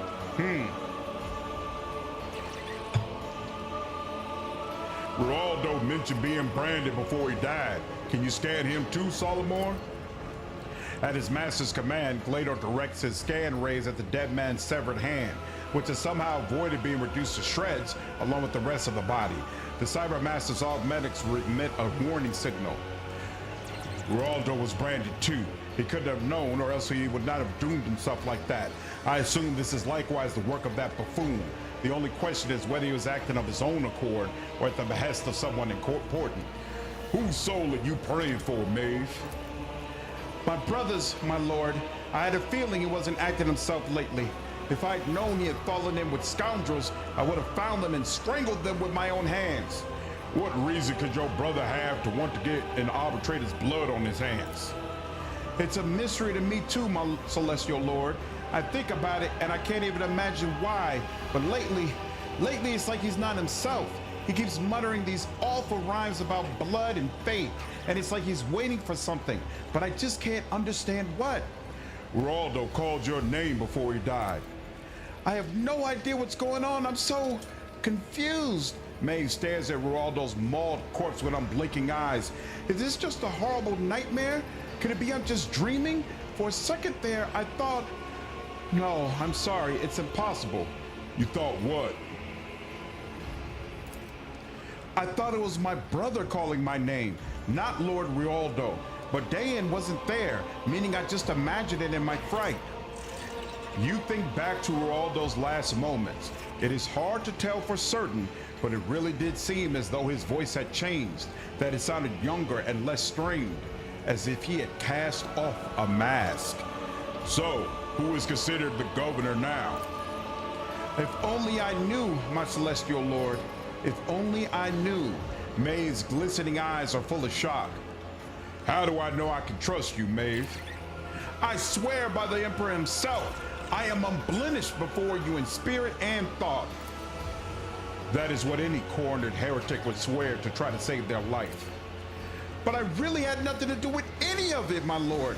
All I was told to do was entertain our celestial guests and chaperone them to the castle for talks. And instead, there's just gore and death everywhere. I need to have a look, take a look around. As you wish, my celestial lord. If you permit me, I'm going to wait for you here at Lord Ruoldo's side. Brutal. Go ahead and heal yourself. Like I want to do an all guardsman run where I have an officer, medic, sniper, grenadier, and the rest riflemen. Nice. That would probably be quite a bit of fun. Pascal, come on, man. There we go. Give you that, and give you that, and we'll go ahead and take that full save. And each character has their own role. Borman is tank, so he's best with shotguns, being up close. Magnus is a human mutant with mind powers. Do chain lines, and every other character's unique play style. Huh? That does sound like a good time. Ooh. The where is their turn with any adjacent familiar. That familiar gains amount of wounds that scales with your toughness bonus. Oh no, with the familiar's toughness bonus, in fact, right? Twice the familiar's toughness bonus. Okay. And then there's also Cerberus Skull, plus 10 fellowship at the start of the overseer's turn. Enemies adjacent to the Cerberus Skull swarm must pass a willpower resistance test with a plus 20 bonus or suffer plus 1 stack of perplex. The Cerberus Skull swarm's deflection is increased by plus 1 for each perplexed enemy in a 4-cell radius. This is fantastic.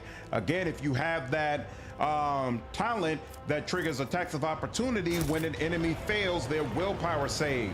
Very, very nice. All right, and I can tell that the entire area is clear. We have looted everything, so now let's keep it moving. So now we have to go to the castle.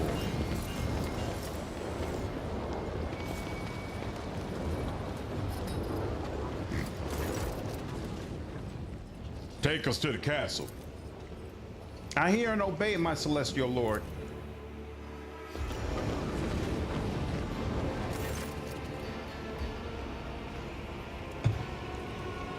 Exactly, Star. I thought it was more combat focused.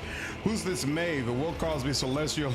It's all sight. Maive is unique to this planet. She's basically supposed to be our escort and telling us about the world. This is a feudal world that was added specifically for the expansion. It wasn't part of the base game. Please. Maive breaks off as Solomorne walks by, brushing past her with his soldier before examining the elevator with a fault-finding eye. Not daring to speak again, the young woman makes a gesture of invitation and steps onto the platform itself. No sooner have you stepped into the elevator than a short metallic clang comes from somewhere above you.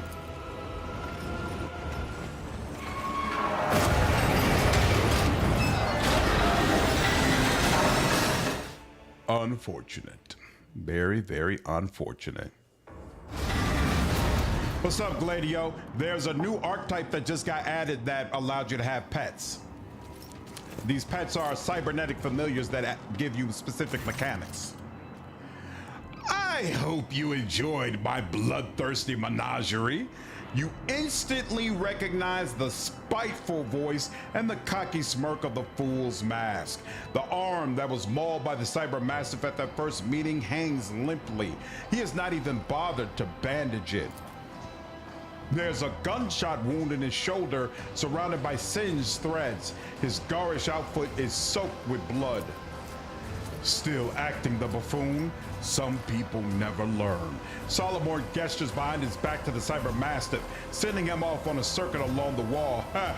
I didn't notice it the first time, but you could just see the cyber mastiff running along when his dialogue started. A pulsing light draws your attention. Against the far wall, an old man stands behind an ominous-looking altar. The heavily augmented man stares in wonder at the flashes of blue light snaking through the veins of Thercertium in the floor and walls. The crystals in his eye sockets gleam and go dark in time with the flashes. Bless your Lord, sword. Star-Lord? Ha! Ha! Basically, be cool if we get an orc mercenary like in the rule book. That would be nice. You can go back to the Ark and you'll be able to talk to the people there. Bora and Dex have been active looking for corpses. They haven't found a single one. It's the first time I'm seeing this, so I imagine it went Arbala, tell the peasant I'm a celestial lord or something. At once, you recognize him as the sculptor who offered to carve your visage out of Thercertium. The old man does not seem to notice you. All his attention is focused on the strange altar. Nearby, Lucra, the fortress commander, keeps a sullen vigil. His hand never leaves the handle of his weapon. Bodyguards for a private conversation? Isn't that a bit much? Times are troubled, as you know. I want everything to go according to plan. The governor is dead. Was it your doing? Don't be ridiculous. I couldn't swallow a man whole even if I wanted to. Bluff throws up his hands in an exaggerated fashion. The Lacerets, fool. You unleashed it on the governor. Don't try to deny it. It seems humor is not part of the vocabulary of the Emperor's servants, but truth should be. You see, the governor was a fraud, a fake, not worth crying over. The true governor of Thessera stands before you, esteemed guest. Dan, come on, don't say things like that. It's not right, it's... Shut up, you idiot! You can't even do as you're told! The fool tosses a look of utter contempt at Maive. Take off the mask. I want to see with whom I'm speaking to. Wrapping his hands around the mask, Bluff begins to slowly pull it away from his face, squirming and sobbing theatrically. Suddenly, the moans turn to gurgling laughter, and the fool removes his hand from the mask. A chest! You'll have time to examine this face very thoroughly. What was it that Maive should have done, Bluff? Bring you here to the altar of change and not ask questions. So simple, but she couldn't even manage that. And I, according to your plan, was supposed to die. Solomorne raises the palm of his hand that holds the invisible mark of the data brand. Exactly, I don't need you, but don't worry. I planned for this as well. Davris, are you ready? Bluff smirks, clearly enjoying his imaginary power. Or is it real? Solomorne turns slightly away from the fool and makes a series of furtive hand signals, telling you to stall while the cyber mastiff gets into position.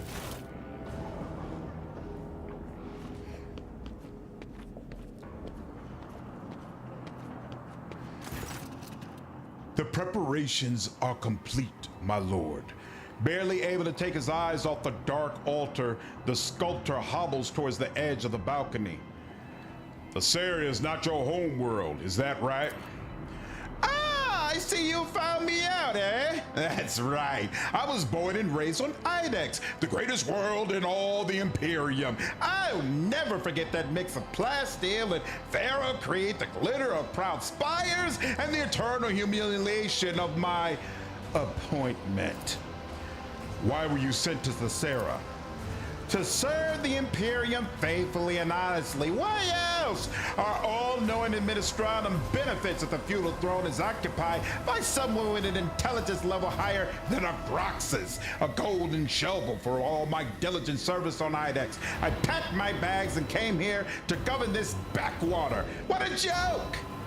If you are the real governor, why bother masquerading as the fool? I have always preferred masks to those mugs. Bluff gestures vaguely at the crowd thronging the square below. Besides, who would take the poor, wretched fool seriously? Who would suspect?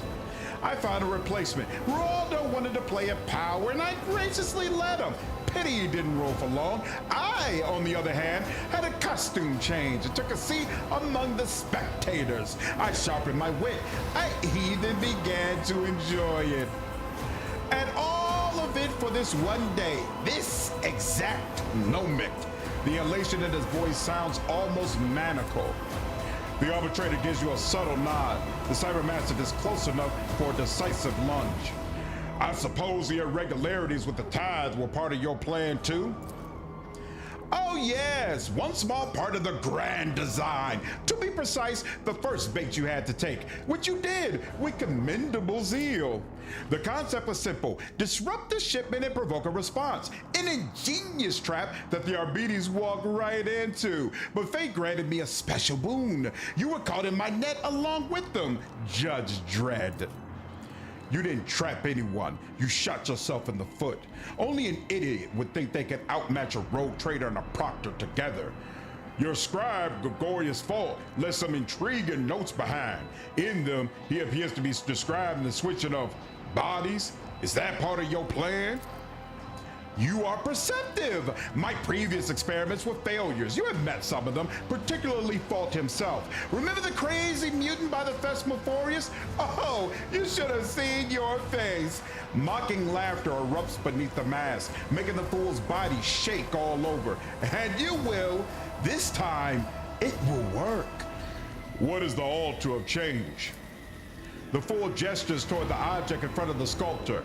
A great artifact, which Tavris carved from the planet's unique gift, the Sortium. Take a good look at it while you can. If you grovel before me, I will be merciful and let Solomorne finish you off quickly. The fool chuckles nastily. You have overlooked one small detail. What detail? Talk, you bastard! Solomorne raises his voice and takes a step toward Bluff, clearly trying to draw attention to himself and blight Glato time. We stand upon the precipice. Close enough for decisive lunge. Get him, boy. Hi, DMX's voice. What's up, Toby? Appreciate you following me over on Twitch, dude. What does the servo skull do? You can send it signals to do things like heal all the allies under it. It can make enemies pass a test or they'll attack each other, or you can force enemies to decide that the servo skull is the primary target, taking all the heat off from any allies in that area. You can also extrapolate single target, non-damaging, non-psyker abilities through the sword. So voice of command and the and other like single target abilities, you can all use it on there. Also, if you do anything that gives a party member an extra turn under the servo skull, it'll extrapolate that extra turn to one other random ally. So you can't extrapolate extra turns to everybody, but you do get an extra one, which is obviously very, very powerful. So basically, you want to have your two damage dealers somewhat in the same area, have the servo skull over them, and then when you give an extra turn to one, it'll automatically also give an extra turn to the other. That works very, very nicely.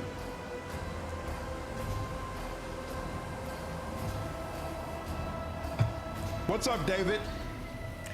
We had some combat earlier, and sooner or later we're gonna have some combat here. Yeah, that would be great for a sniper. Bluff ignores the arbitrator, his gaze fixed on Maive, more specifically on the necklace on her chest. A lovely piece, isn't it? You see Solomorne's hand signal out of the corner of your eye. Glato leaps, but does not reach the fool. The psyker moves at the same time, a flash of light, and everything goes dark.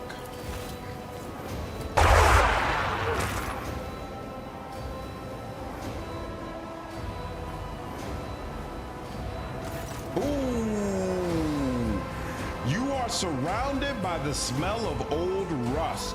The darkness reluctantly retreats. The pain comes first, throbbing in your head, then the metallic taste in your mouth, and finally, the feel of the hard floor, chafing your stinging cheek.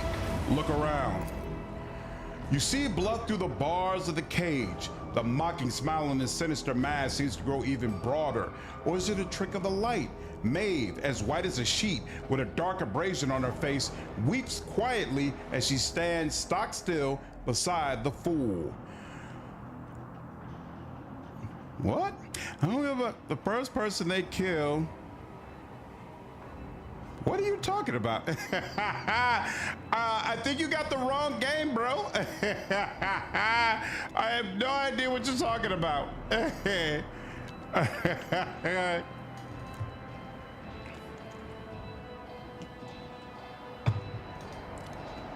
I don't think you're referring to Rogue Trader, Elmer Ninis. There are markings on the floor at your feet. A crooked circle bordered by unholy symbols. Bluff is standing in the center of an identical circle. You hear a quiet, measured scraping sound and an old man's muttering coming from the depths of the hall. The few words you manage to catch sound nothing like Gothic. Rogue Trader, can you hear me? You turn to the voice. Solomorne is trapped in one of the side cells. Apart from a bleeding bruise on his forehead, he appears unharmed. Solomorne, are you all right? I'm fine. He looks away for a moment and then back at you. Under Bluff's unwavering gaze, he cannot communicate any more clearly. The piercing pain in your head makes it hard to parse Solomorne's cryptic signals. Maeve's necklace is more than just a pretty bauble, I take it. Much more. You see, with the right knowledge, the right tools, and some complex rituals, people can transform a simple, dirty blue pebble from the depths of the Sarah to something truly special. However, it's a bit late for you to do anything with that information. When I get out of here, you are dead. Enough chit-chat. Tavris, begin! The old man with the Thesserdium eyes, wheezing raspily, spews a torrent of unholy words from his toothless mouth, and the markings beneath your cage seem to breathe in, glowing with crimson light. Maeve's gaze leaps from you to Bluff in alarm. Tear-reddened eyes widen as she realizes what is happening. Dan, stop! Her slight form crashes into the fool, pushing him out of the center of the circle.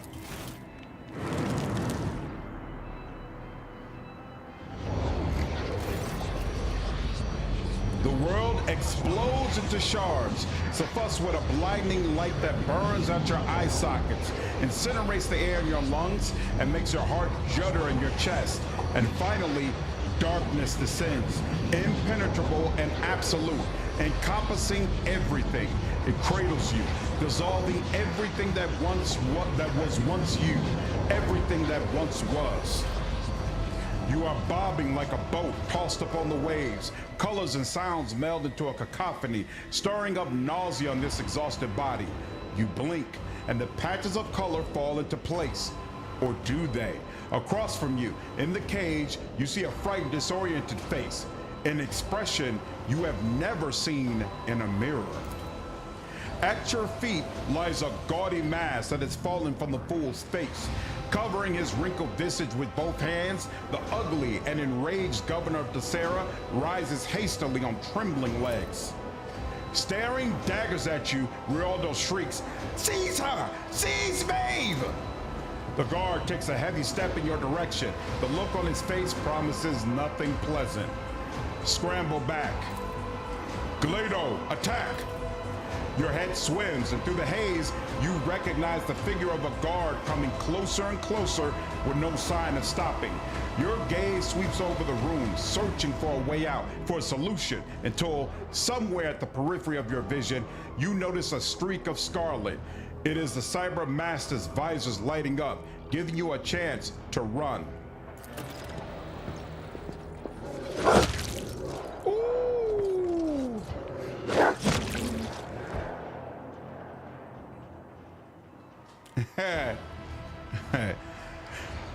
Yeah, I think I'm gonna have to make you one, Star.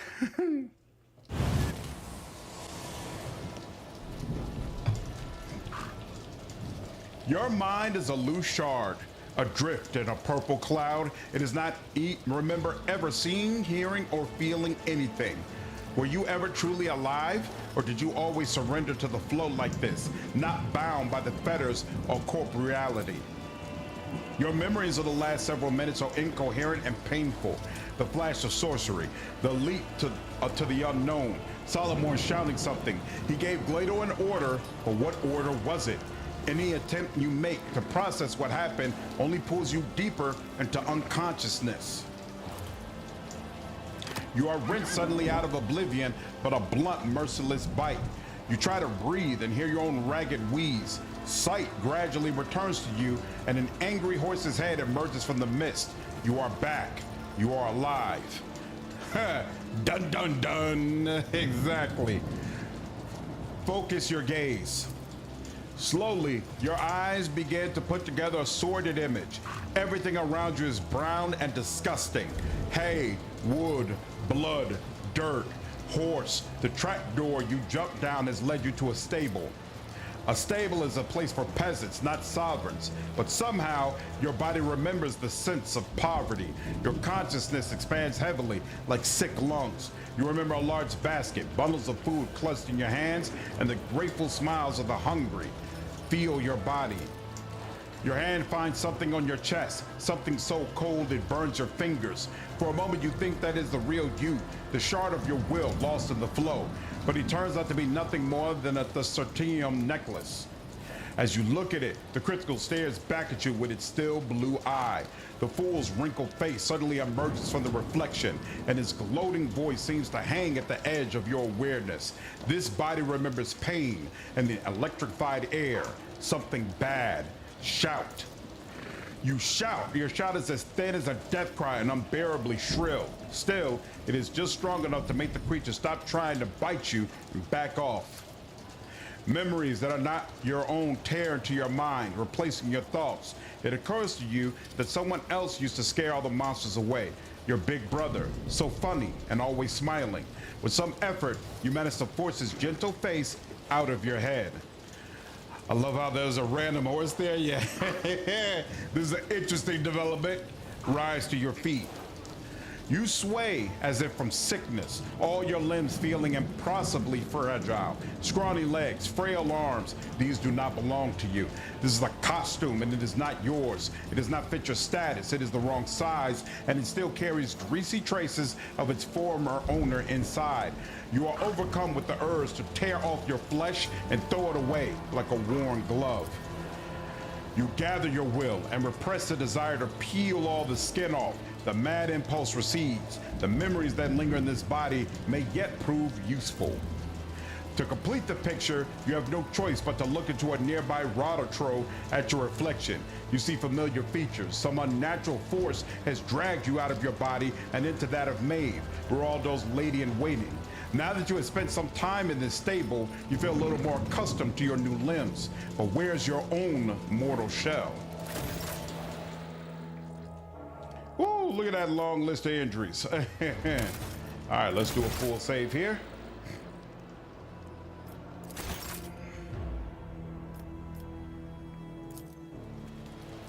The Cyber Mastiff does not respond to nudges or commands. The lumens on its head are blinking with troubling agitation. Rummage through the scraps. A mountain of vegetable waste rises up ahead, next to which stands a rusty pitchfork. Your attention is drawn to something pale pink, half buried under the waste and looking suspiciously like a limb. Investigate the waste. You pull out the strange object from the pile. What emerges is a human forearm, crudely severed at the elbow. The horse behind you sniffs and cranes its neck. Take the arm. You pick up what used to be someone's arm. The horse looks at the dead fingers greedily. Pick up the pitchfork. This could be a decent weapon if not for one problem. You lack the strength to pull it free from the earth. Step away from the heap. You slip back through the fence. The horse snorts relentlessly behind you.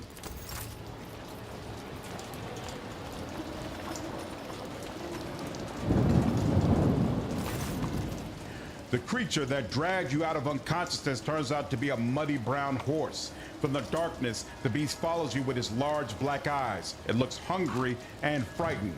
Look around the stable. The horse must have smashed through the stall to reach you. You immediately note the empty trowel and the fetid pile of vegetable tops under your feet. For the moment, the approach to the rotting waste is blocked by an iron fence. The horse whinnies restlessly as it casts its eye toward the barrier. Examine the horse.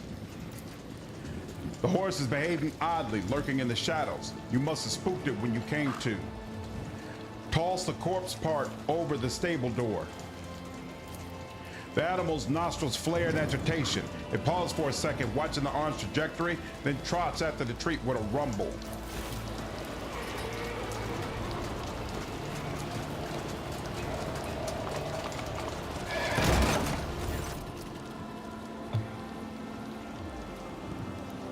Oh, you don't need the mommy for age such a computer. It's very non-toxic.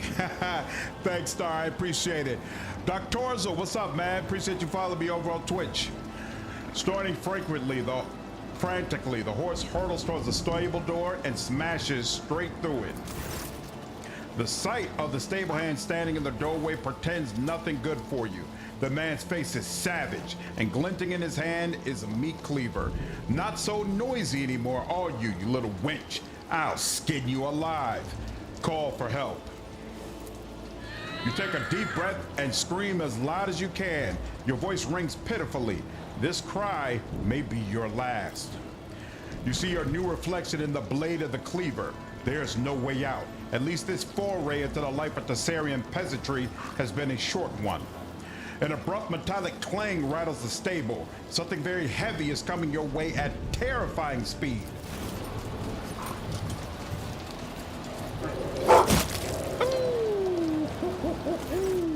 The cleaver, raised for a strike, falls from the man's hand as he screams, assailed by a whirlwind of fangs, fur, and metal. Having emerged from the gloom, the cyber mastiff does not give the stable hand even a single chance. After ripping out a part of his spine, the beast spits out the corpse and looks up at you. Good boy, Clado. You notice a dent in one of the cyber mastiff's implants. He has taken a beating. It is hard to say whether he received this injury at the time of your capture or during his escape from the castle. Dude gaming? Neither do I. Neither do I. Glado stares at you for a while, then barks and turns to scan the area. He is clearly waiting for orders. A cyber mastiff listens only to his Arbites master, but now Glado is here. Has he followed you through the trap door, which must mean that his master is dead? If you are successful at the logic test, you'll realize that there was another test I failed, and while we were inside, that said Solomorne ordered the dog to protect me. That's why the dog is following me now, because Solomorne had already gave that order.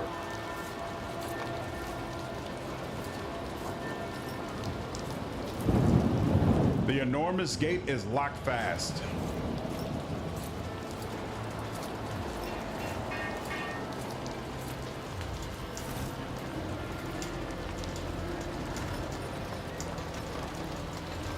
Solomorne is definitely a ride or die.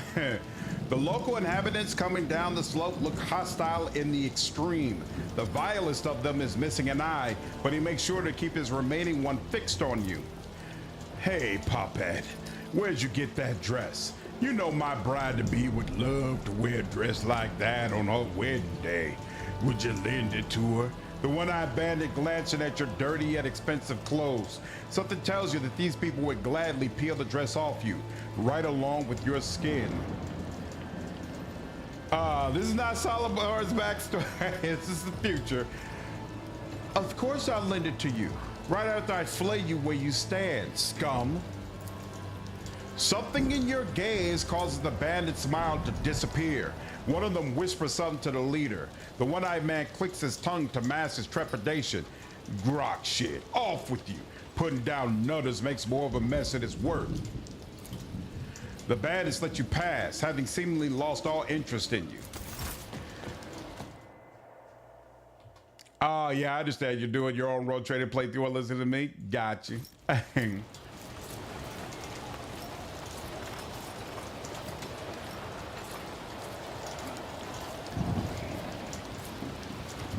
The wheel is similar to the one used to raise the enormous elevator in the central square. This one, however, has completely rusted through with age.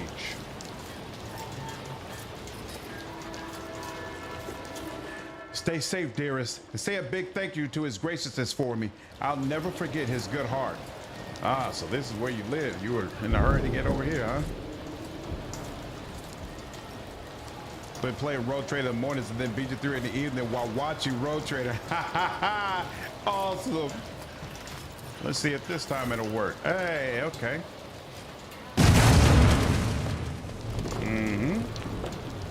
Swap your party face, you stupid girl. What if it fell on someone's head? We spent the whole day hooking up that thing. Now we got to do it all over again? Get out of here before you break anything else.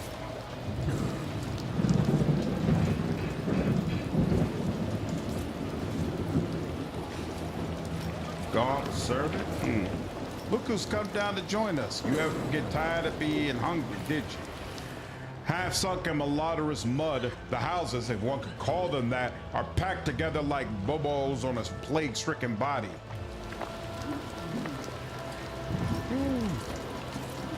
This definitely gives me Hive City drives. Pluke, what's up, dude? Yeah, you can watch for an hour here and then it'll give you the drops.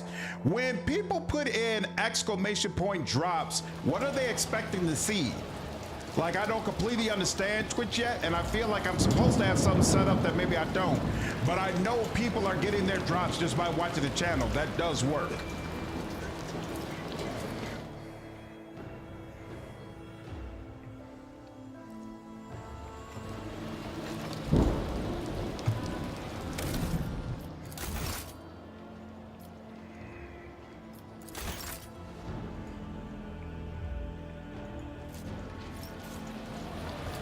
They're expecting to see a command prompt that explains what the drops are and how long till you get them. Ah, so I should put in like a section that says, hey, watch for 1 hour and then you'll get 3 items, 3 free items. Okay, I'll try to make sure that's set up before I do another stream. Okay, I will take care of it. Hey, let's see if someone on the ship would help me. What in the void are you doing here, girl? Get out of here. Property of Rogue Trader Von Balances. Do not approach it or it will be deemed an assassination attempt. Lay people interfering in the operation of the sacred mechanisms disturbs the machine spirits. In the name of the Omnissiah, refrain from any further profane acts. Well, I'm not getting help that way, it appears.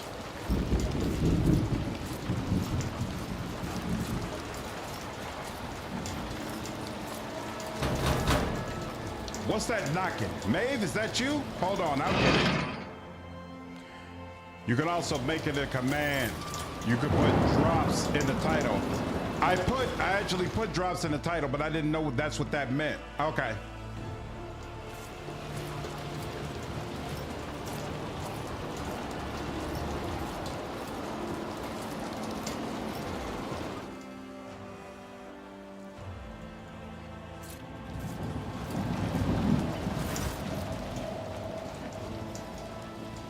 Appreciate it, Star. Several commoners are talking in a loud whisper, taking no notice of you. A balding man with a bowl cut is gesturing energetically, his back turned toward you. Never thought a thing like this would happen in my time. A new celestial lord has paid us a visit. They say he descended from the sky on a great bird of iron, then stepped out of his belly clad in golden armor. Any who saw him were blinded by the splendor. That's his anointed for you. Rubbish! I've heard that tale before, and only an idiot will believe it. He's a nobleman like any other, just a more important one. Treats everyone like dirt and pushes people around worse than any of their own nobles do. But that's the way of it, isn't it? It's the God Emperor's will that their place be at the top and ours in the dust. It's how the world works. Next thing you know, the Celestial Lord will make this whole place his own. The pot-bellied man runs a finger under his nose, leaving a clean patch on his grimy face. Oh, I wish it was like you said, but something tells me bad things are coming now that he's here. I heard the new Celestial Lord. Wait, look, that's Maive over there. She served the Celestial Lord herself. She can tell us all about it. Hey, Maive! The small crowd rushes towards you. You want me to tell you about the Celestial Lord? Well, I do know a thing or two. The people's eyes light up with curiosity at your words. They hurriedly gather around you, ready to hear something extraordinary. I heard that when Bluff, the court fool, handed him the key to Thasera, the Celestial Lord didn't so much as touch the gift. He ordered a servant to take it. He shuns the rabble, same as any nobleman would. That was what happened, wasn't it, Maive? The corpulent servant puts his hands on his hips and looks down at you with condescension.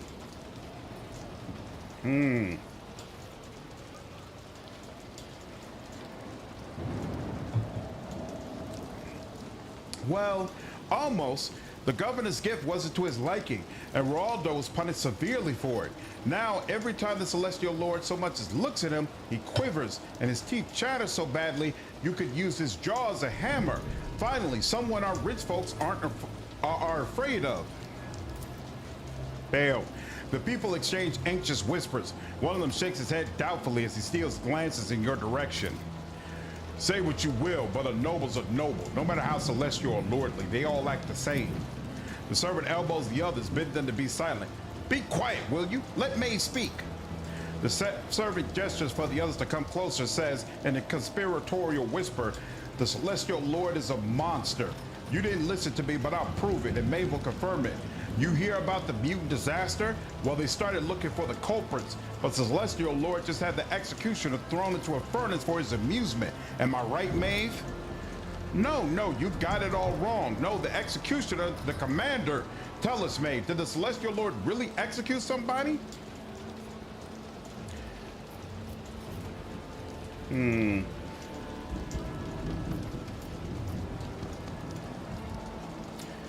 just had to twist the story every which way. If you only looked at the Celestial Lord's eyes even once, you'd realize how full of light he is. Whenever he orders something done, you can feel it in your heart that it's the God Emperor talking through him, that it's the truth. And who are we to fathom his truth? Ooh, this isn't going well. What's up, Cheese? No idea what I'm doing in this game, but love it. The Truel exchange doubtful glances. One of the commoners catches your eye and smiles awkwardly. I'd rather stay out of the Celestial Lord's way. Who knows what goes on in those nobles' heads? Suppose my appearance offends them. I'd rather not part with my own head just yet. The trio falls silent for a while, each lost in their own thoughts. Maive, you got closer to him than anyone else here. How did he treat you? Yeah, Maive, tell us. What's it like to be around one of the God Emperor's anointed? If it'd been me there, I know I wouldn't have said a word in his presence. You never know what to expect from someone of such rank. For all you know, you say the wrong thing, he has your tongue ripped out, roasted, and served you on a plate. What's that look for? It's happened before, I wouldn't lie. The Celestial Lord is like the God Emperor. Wherever he sets foot, people are dumbstruck. He outshone me so completely. No, that's not true. The Celestial Lord allowed me to sing for him till sundown. Anyone who didn't fall silent when we approached and distracted him from enjoying the music was immediately executed. The commoners mumble something, their disbelief clear on their faces. If only I could live like that for just one day. I'd throw a great big feast, and I'd have dozens of entertainers, not just Maive here, no offense, but in the end, all we can do is please the nobles. I bet ours are going to start acting like the Celestial Lord. Oh, have you heard about the Lord Grimley's new wife? The pot-bellied servant has the other two's attention now. They lean closer, losing interest in the previous topic, and you can no longer hear a word they're saying. It would appear the trio has forgotten about you completely. So last time I succeeded all those checks, but I don't feel like anything different happened. So I don't know I'm not sure what the point is of all that, to be honest with you. I think it might just be colorful dialogue.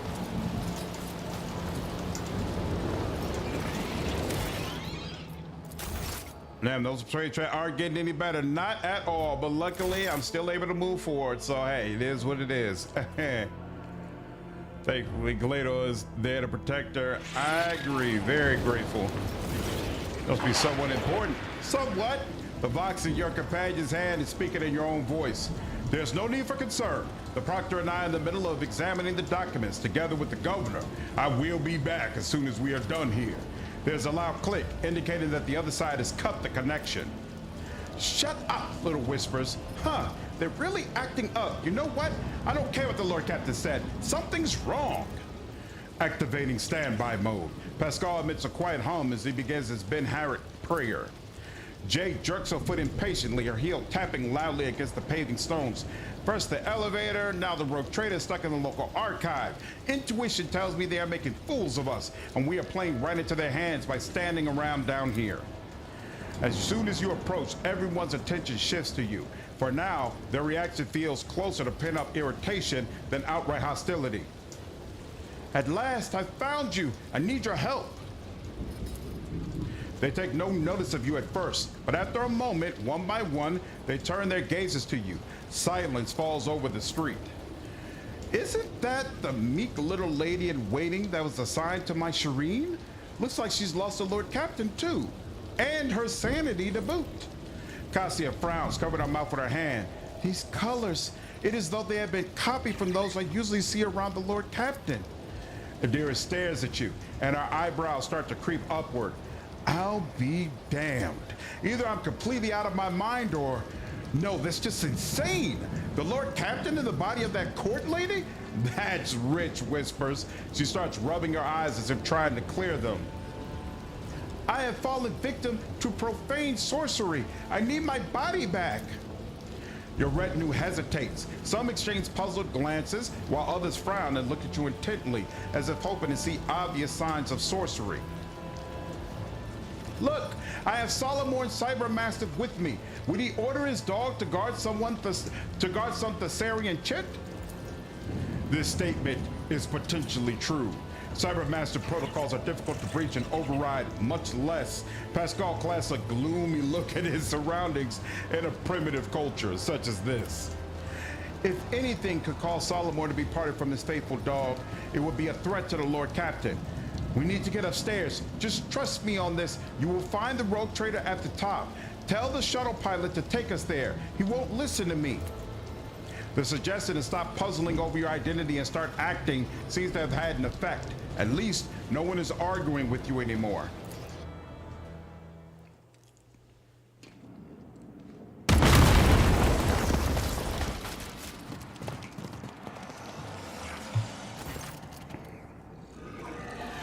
When the dust clears, you see the familiar hall. The fool is fearfully hunched close to the cage in which you, or rather your body, is sitting. Your face is awash with tears, your lip is split, and a box lies next to you. In a cage to the side stands Solomorne, glaring through the bars of the true governor of Thessara. Upon seeing you in Glado, the proctor straightens. It seems he was just waiting for your return. Without taking his intent gaze from you, he gives you a slow nod. He is ready to fight. But how did you... The elevator. Damn it! Why did you have to make all this commotion? Why couldn't you just sit in a cage out of the way and wait for the ritual to be completed? The fool looks back at the altar. Tabris, move! The psyker's cracked skin seems ready to crumble to dust, but his Thessartium eyes burn with an otherworldly fire. The ritual is nearly complete, my lord. The altar has changed, is ready to irrevocably switch the threads of fate.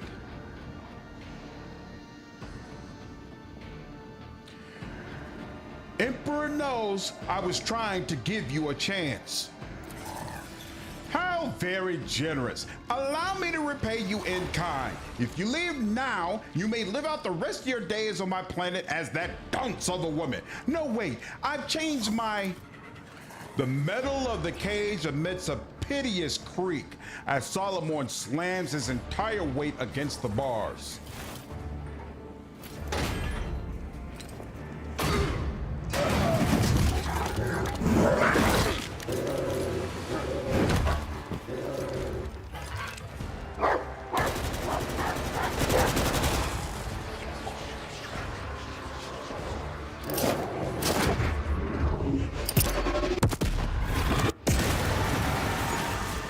Super dope! Huh. super, super dope, except the rogue trader standing backwards. That's the only problem there. You struggle to open your eyes. After the world is once again taking shape, you realize that you are staring at your own palms from your own eye sockets. You move a hand, and each muscle responds gratefully, filling with warmth. The others watch you with a mixture of hope and dismay. Maive, the real Maive, looks at you through watering eyes. Myself again. It was so. She lacks the strength for anything more, and her body collapses to the ground. Which game story do you think is more consistent, Wrath of the Righteous or Rogue Trader? Consistent? I would say Wrath of the Righteous, but it depends on which mythic path you're playing. Well done, Solomorne. How did you know that would work? I didn't, but the heretics were so obsessed with this lump of stone, I figured their sorcery would be ruined without it. But why did you not get out of the cage earlier? You could have. I doubt it. Loosening the cage's fastenings without being noticed proved to be quite difficult. Besides, without you and Glato there, the outcome would have been too unpredictable, and I had no room for error. But there was one thing I knew for sure. Glato's implants and mine were exchanging data logs, which meant you were alive, so I waited.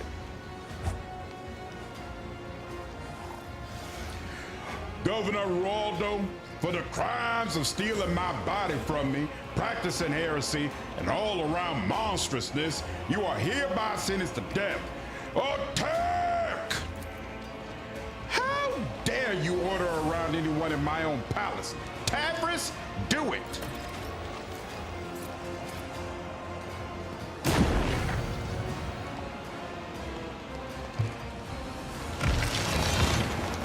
Whoa! Pure cannot escape their fate. Come to chaos. I did never notice what he said in the beginning. My lord's destiny has been set. As long as I live, you cannot escape your fate.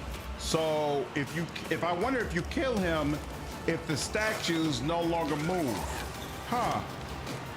Oh, they allow us to set ourselves? Well, don't mind if I do. There's you, and you're over here. Okay. Well, if you're all the way over here. Oh, and Solomorne's here.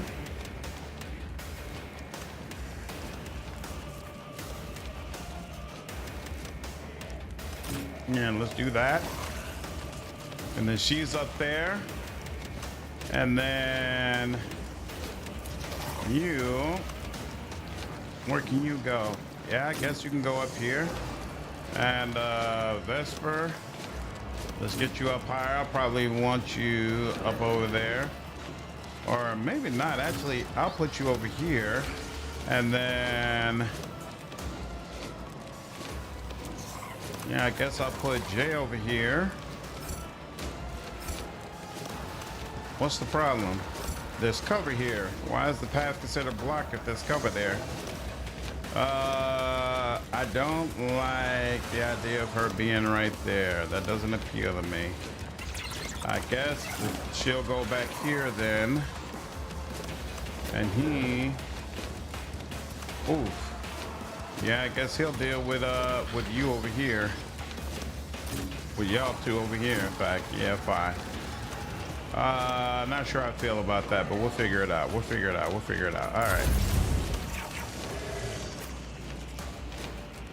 All right.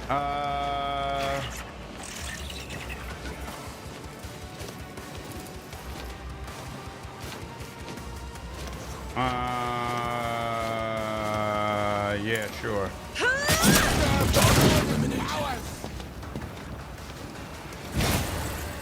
Uh-huh. And then,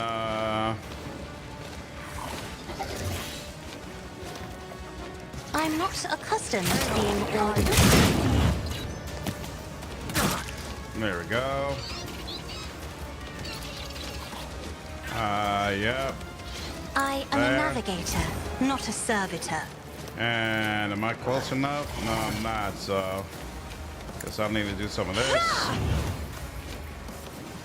And there you go. Lich is very consistent depending on how you play it. There are different ways you can play Lich. Doesn't have to be just one thing. All right, let's go ahead and do all of that. Rejoice! Let this be the warning to all who oppose us. Sure. Another step towards our ultimate victory. There we go. And then you only I got will 22. not be deterred. Excellent. And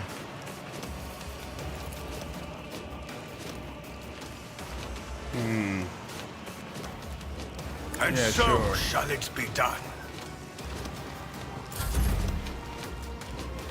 oh yeah. So let's go ahead and get that Me? going. If you insist, Lord Captain. And then do Psyker powers count If as I range may. attacks? I've never been sure about that, but all right. It's really ugly that there's this long list of all the things the enemies are not able to do, but we'll work with it. Out I of have my to way. that one way or another. My faith strengthens me.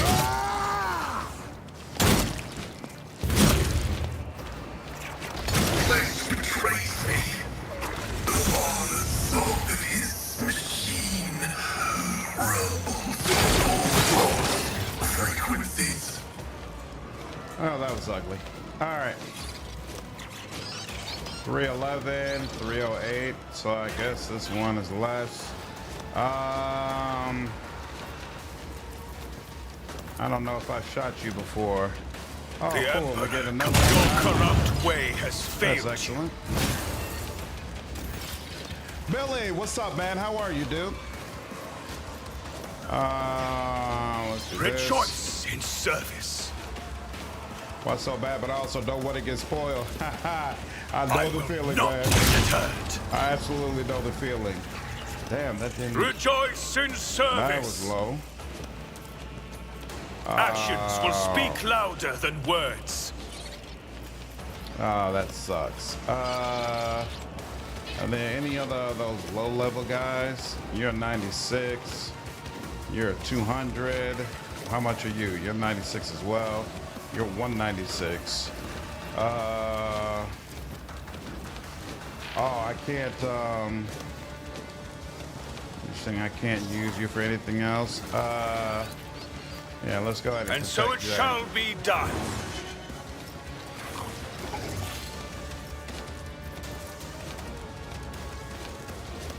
What in the hell? That was weird. Isn't that? Oh wait. Oh, that's Jay right all the way back here. I thought that was a deer. Oh, I screwed that up. Oh well. All right.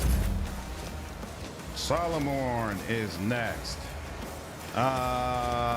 Let's get a fulminating shot to help with some of these defenses. Done.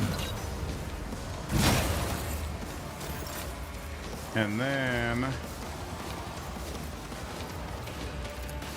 do that. The order is clear. And we could get a grisly adjudication going on. Oh, and he can actually shoot both? Hey, that'll work. I should have looked at that from the very beginning. Accepted. But, okay. Assignment completed. All right. And I don't be that. Believers, chaos guides me. Okay.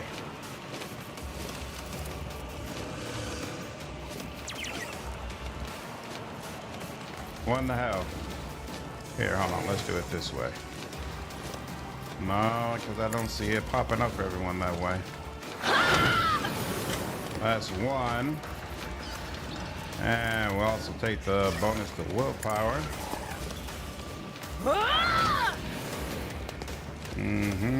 And then probably should get the bonus to toughness as well, right? Was that you?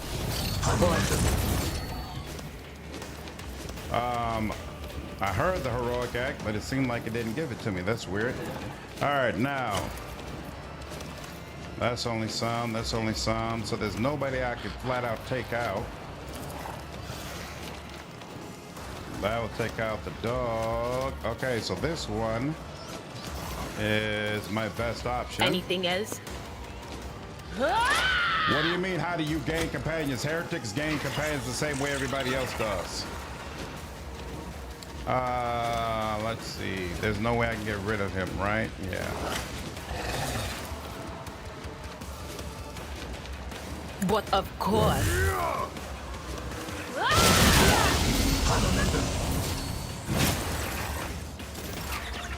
As much as I like this, probably best we do this, right? Yep, that'll get you up out of here. And it'll do some damage to the other ones. So let's go in that direction. The whispers must be appeased. There we go.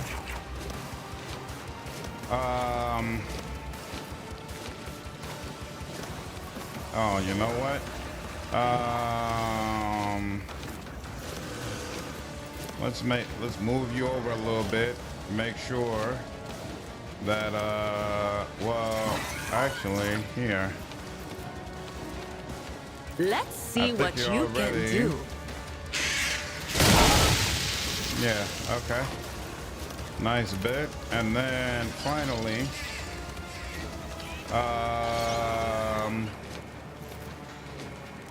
here you go. There you are. You're gonna move over and get an attack of opportunity. Emperor, protect me.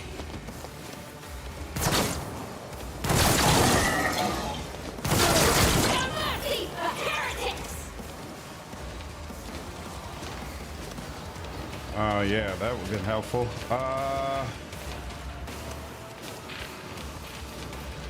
So let's go over there. Commands are more pleasant to give than to follow. And then, yeah, do I that. can do that with the right incentive. Excellent. And then what does this do? Double your fat additional damage. I'm not worried about the damage being reduced. You've got a problem. I've got a prize. There we go. Let's see. Yeah, that's a bad idea. That. Oh, that doesn't kill him. Oh, but this will Will kill him. do. Be gone. There you go. Yep. Do significant damage to him. And sure, why don't we do another one of these? Okay. Well, damage all the way around. And here, why don't you get away from Jay? Pick out somebody your own size. Grant, what's up, man? Appreciate you following me over on Twitch, dude. Ooh, and now Cassia automatically got an extra turn. Isn't that nice? So here, why don't we get y'all? Me. Can we get as many of y'all as possible all on the other side? That'll have to do. And then, yeah, she should be able to... Oh, no. They're not going to let her move, so it's fine. You're about to die. You got 160. You got... You know what? Here. We will... Oh, no. You know what? We're going to give Adira that bonus to willpower she should have had from the beginning. There we go. That helps. Now we're back to Jay. She could help somebody run if she needed to, but I don't think that really helps anyone right now. The swarm can give a priority signal. Better than one. We'll give a priority signal on the swarm, so everybody will start attacking it instead of attacking the party members. And then might as well go ahead and... I can do that. There we go. One of those guys down. And 39%, and probably even less for Don't you. get too cocky. There we go. 2 of those people down. And that helps. Now he's going to attack, I don't know who. Oh, he accidentally attacked his own stone sentinel. Yep, okay. Who's most useful right now? Probably you, In the right? name of House Orcelio, You're the I one shall who can really... prevail. Oh no, I hate when that happens. They're immune to mental damage right now. Farewell. Well, that helps. Damn, they're immune to mental damage right now. Oh, that sucks. They're not immune to electricity though. What an unfortunate turn of fate. All right. Yeah, we'll give that to you. Type Was of it you? opportunity. Or And one more. Oh, here we go. We could do some more shock damage. What was the command again? Oh, Very nice. And who needs some more? I don't know on it. why they're all of a sudden immune. But oh, you know what? I should have seen if I could put dominate on him, hanging all the way in the back like that. I do not appreciate that. Can I? She can't reach you. Oh, she can reach you. But you know, we're not gonna be greedy. Any one of these could potentially summon a demon and all that good stuff. All right, let's see. So now we can, yeah, I like that. Let's do that. Hold on.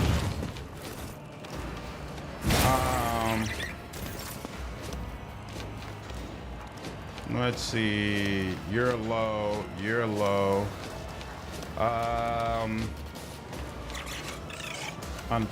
I really want to give Adira the extra turn, I have but she read doesn't have any tomes of powers military tactics. that work well for this. Who's getting? Oh, I didn't realize you got an attack of opportunity from this range. That was dumb. All right. Well, here, let's do this as well. What the hell? I don't know why it snapped back over there. There we go. Brought you out. That's the one I wanted. Jay will deal with you in a moment.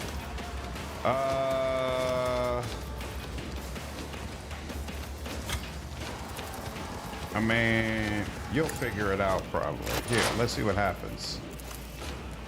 Right, that does nothing. That does nothing. You could obliterate that one. What about you all? Okay, yeah. What is that? What is making you immune? Thought heretical would be restricted. No, you will lose party members eventually if you go all the way heretical, but recruiting them is not an issue. Okay, how's mental damage? Okay, so they're immune to mental damage straight up. The statues are. That's what it is. So nothing I'm going to do changes that. It also means that the additional damage from killing her probably doesn't properly go into them either. Yeah, exactly.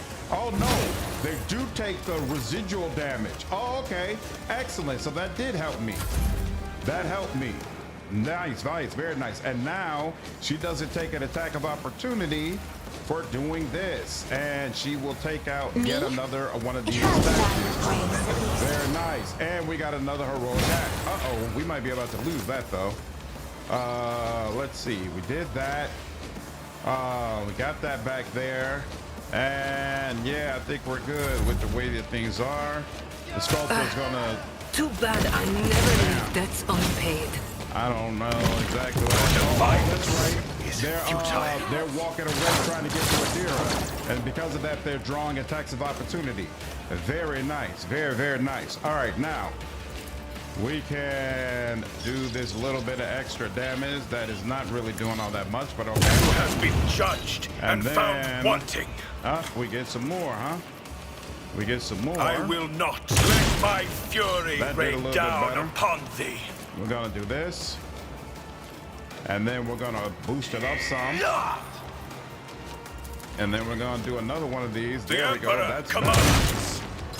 That's a little bit better. Now we're gonna go ahead and take this I am but a vessel heroic for the higher act, purpose. and we're gonna go ahead and obliterate one of you. Warning to all and then who let's see, us. we can get pretty close to obliterate. Yep, there we go. We can obliterate the other one as well. And now. I will go ahead and take this. In service. He can continue protecting what's her name. And actions will speak louder than words. All right, now next up is Solomorne. Solomorne has no easy way to get to anybody. Oh, you know what? Wait a minute. Was that all the statues? Yeah, it looks like there aren't any more statues, right? So if there are no more statues, yep, he'll start taking damage. I'll take it as a priority. And let's go ahead and do this. And let's go ahead and do this. I don't know where even my dog is. There you go. There you go. Take a bite out of crime. You're gonna attack my dog next. Whatever. And then give him how much damage? Yeah, this does a decent amount of damage. You're not. It won't take long. Expecting to get hit. There we go. And takes that hit. Excellent. Yeah, go ahead and tell me what you're gonna do. And I'm gonna go ahead. Understood. You told me you're gonna attack me. I'll protect myself from that. All right, Adira, you need to get her off, get him off, because this is just ridiculous at this point. Be gone. Damn! She almost wiped out the two of them with that, but okay. Can she see you? Probably not. Damn. Would have been nice. I kind of want to relocate, but I need to leave that alone because I want him to attack Solomorne. That's going to be the best for me. So instead, Valerius, what's going on, man? Appreciate you following me over on Twitch, dude. I am going to have her. Can I give you an extra turn? I cannot. I cannot give you an extra turn. You've already been given one this go round. So instead, I'm going to give you run because I want you to be the person who goes and deals with that psyker in the next round. The battlefield. So you can run over there. Sooner or later, you'll be able to do that. And then Cassia could move somewhere she wanted to. I don't know. Where's Solomorne again? Solomorne is over here. Be careful not to cross my gaze. She can move a little bit back just in case things get hot and heavy with Solomorne. I could have told him to run as well. Right here. I want to do that too. Here, can I do that? Nope, none of that. But I can give you that. There we go. And I could give you that. You've got a problem? I've got a price. And see, if I have him attack, he's not going to be blocking, which could be a problem. Oh, you know what? I forgot. There's some guys over here I need to deal with, right? Yeah, she'll go ahead and use it to deal with them. Let's go over here. I know what I'm doing, usually. Usually down. What the hell? Okay, I was about to say. Let's do that. Let's see how it goes. All right, it hit one of you. Can't I can do that with the right incentive. Almost got you. Okay. That's all we could do. All right, and now, decided two of you come down. If I may. Another bird. There you go. Here. She'll give the extra. Oh, I should have had him come down. In fact, now that I think about it, that's what I should have done. But let's see if Adira. Nah, he's probably just around the corner, just out of her reach. Well, yeah, she can't do any of that. Damn, that's unfortunate. Oh, she could throw a grenade though. How's that work? Nope, can't do that either. You know what though? Oh crap! Is old boy dead? Hold on. We got the sculptor. We got a corrupted noble. It says there are 3 people alive. Did the main dude die somehow? At some point? Corrupted noble died. I don't see where the main dude died, but I'm not seeing him standing here anywhere either. Did he disappear like some sort of way or something? I don't know. All right. She can't do anything, unfortunately. What's up, Ditsy Dog? The drops are 3 accessories you can get that you apply onto your character. Let's see. I'm gonna have to let it go. That's unfortunate. That was kind of a waste. She's gonna Step come aside. over here. The navigator is coming. Can she? Nope, can't do that. Damn, just got no options here, huh? And wait, I'm confused. Oh, there's another noble right around the corner over there. I didn't realize that. I should have came back over here. I screwed that up. All right. I should have foretold that. He put Jay all the way down. Who was that who just blew them up?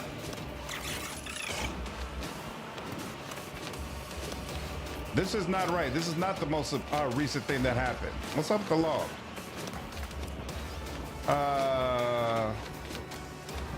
Yeah, something just happened where they got blown up, and I'm not sure what it was because Jay got obliterated.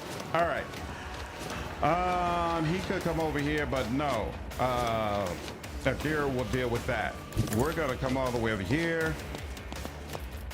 And then he's going to come all the way over here. Rejoice in service. I will not be deterred. Come on now. The Emperor Come on now, bro. commands. I'm gonna need you to do better. I'm gonna need you to do much better, in fact.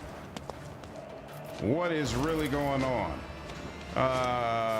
Here, let's do this Actions just to will be sure. speak louder than words. And so shall it. There you Pain go. and hardship, we Why did prove that- our devotion. Why did that damage me as well? Damn. I never got a good chance to use the handcuffs, unfortunately. Here's Solomorne. Only one enemy left. Mark the target. You're all the way up there. Yeah, you really, really milking it, aren't you? All right, let's see. Advanced tracking. And then Glado, come protect me. One of us would be enough. So let's see if Glado can get this far. He can. And then can I have Let's test line our of sight. skills, Glado. Excellent. That's gonna help. He'll take a nice little chunk out of it. 60 points. I'll take it. Can I get another one? I could get another one. Let's do Glado, that. we're undertaking this task. There we go. So what, 120, 130 out of that all overall? Unfortunately, the shot can't get to him, but we'll take what we can get. What about her? Does she got line of sight? She does not have line of sight. Good Lord. So annoying. And that's not even worth doing. Damn. Damn, that's annoying. All right. You don't frighten me. She Isn't this a can job have for the him serfs? move, but his willpower is too high. Emperor, give me strength. Can she have? She can I have am a Solomorne. navigator, Oh, but he not a doesn't have servitor. enough experience points. Oh, he does. He can use apprehend again. Okay, cool. Do it.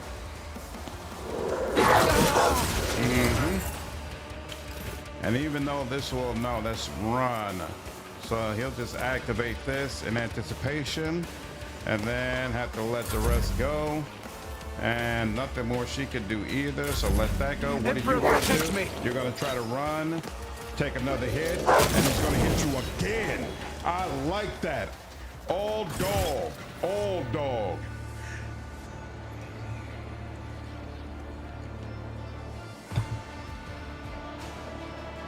In the ensuing silence, a gurgling snicker becomes clearly audible. 1, 2, 3, 4, 5. I see your guesses to a lie. 5, 4, 3, 2, 1. Start the gutting. Start the fun. The unleashed shambles that is Ruoldo's face dissolves into a semblance of a smile. 7, 8. Shut your trap.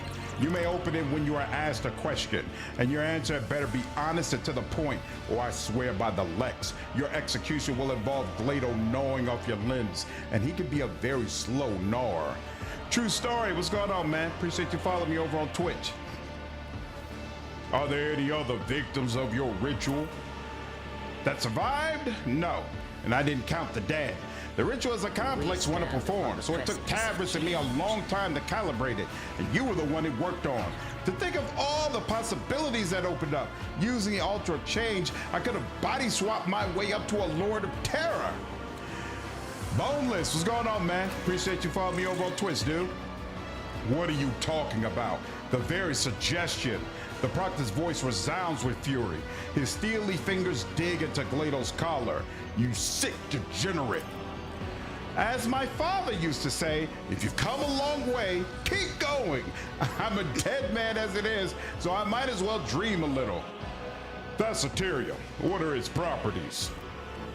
This wretched little world held nothing worthy of attention, save for Thessateria. When I started having dreams about it and about changing bodies, I thought I was going insane. And I shared this with my sculptor, the now late Tavris. He helped me to understand the essence of the mineral. Experiments and studies followed, mostly carried out by Tavris. I don't have his gift, but oh, the things I could do if I were a sorcerer. In the end, he realized Thessaterium was more powerful than any known side focus. After 1,000 cursed attempts and a combination of powers, energies, and sacrificial victims, Tavris managed to create its finest sculpture from it, the Altar of Change. A magnificent artifact, adored to eternity.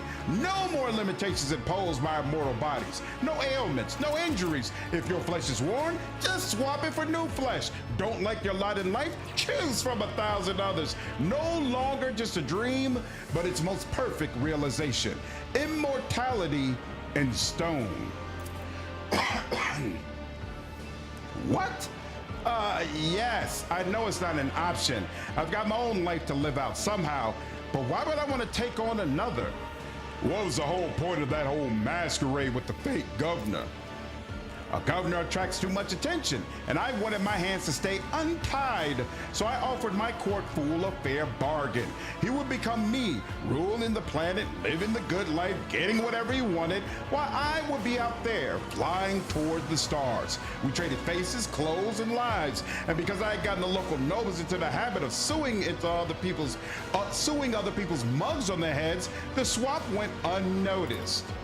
But the swap was the first part of the deal. Naturally, I didn't mention the second part, the removal of witnesses. If someone is going to rat you out the moment there's a knife in his beloved sister's throat, you can't afford to keep him alive. Ruoldo casts a hateful glance in Maive's direction. I want to talk about your plan. What was your goal here, Ruoldo? The plan was simple and elegant. The Sarah starts underpaying its tithe. The Arbites swallow the bait and send their messengers here. That's when I spring my trap. I change into the body of the arbitrator or proctor who lands here, pack up the altar, board the Arbite ship, and wave goodbye to this ball of dirt swinging in the void. A rogue trader would have been even better, but greed has a way of spoiling a good game of regicide. Of course, this game involved one key piece, the embodiment of freedom of choice. My magnificent altar. So much accumulated potential from years of experimentation. It is damaged, but it still beckons, waiting to be used. Ruoldo looks you in the eye with a caustic smile. I advise you to keep it safe.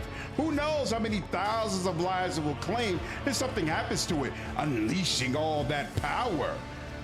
I've learned all I needed to know. You may execute the heretic, Solomorne.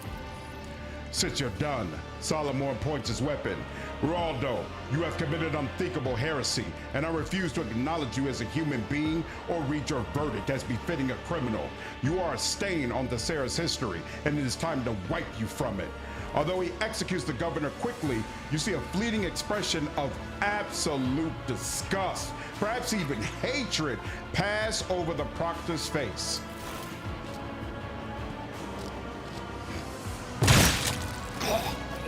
Maive opens her eyes and immediately jumps to her feet at the sight of the bloodied corpse. She clenches her hands on her chest and her eyes well up. He was not your brother, Maive. The young woman nods meekly and a single tear runs down her cheek. But he used to be, she mouths. Found anything, Solomorne? Yes, the data slate with the shipment chronicle that they spent so much time vainly searching for. According to the records, the time period is 1 Terran decade, and the quota described is 1,000 cargo units. The governor withheld 100 units from each of the 5 most recent shipments. That means this world has no actual difficulty regularly supplying its tribute. We could consider that matter settled. Deciding what to do with the Thessertium is far more important. It is a resource we cannot afford to ignore. Solomorne looks you straight in the eye. I propose destroying all the Thessertium already mined, as well as its deposits. Allowing an abomination like that to exist is against the Lex. As for assessing the degree of Thesser's corruption and deciding its fate, the law prescribes leaving this to the judgment of the world's owners, that is, the Administratum. Master Killjoy, a side focus is just a rock without a will of its own, a tool, like you. So what if some lunatic once used it for their deranged ends? It could just as equally serve a good purpose. Destroy the gold mine? Has the Iron Jaw Ashmag lost his mind, Shireen? We've got to start harvesting this wonderful mineral in the name of the Imperium, obviously.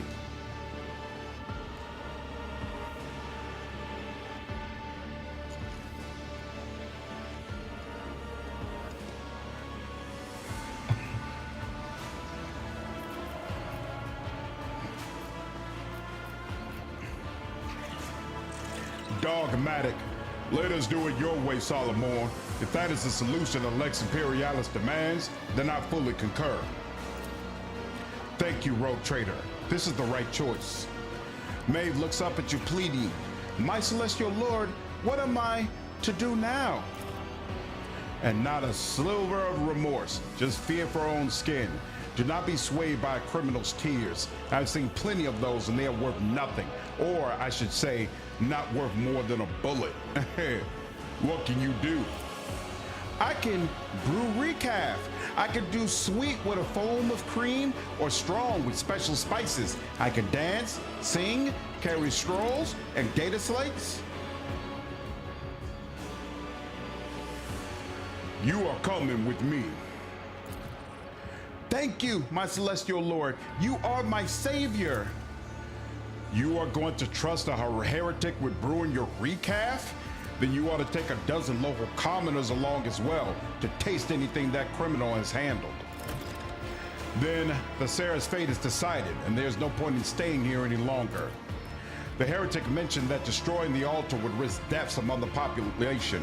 Whether he was lying or trying to manipulate us is irrelevant. The abomination must be destroyed. As for any casualties, the Emperor will know his own.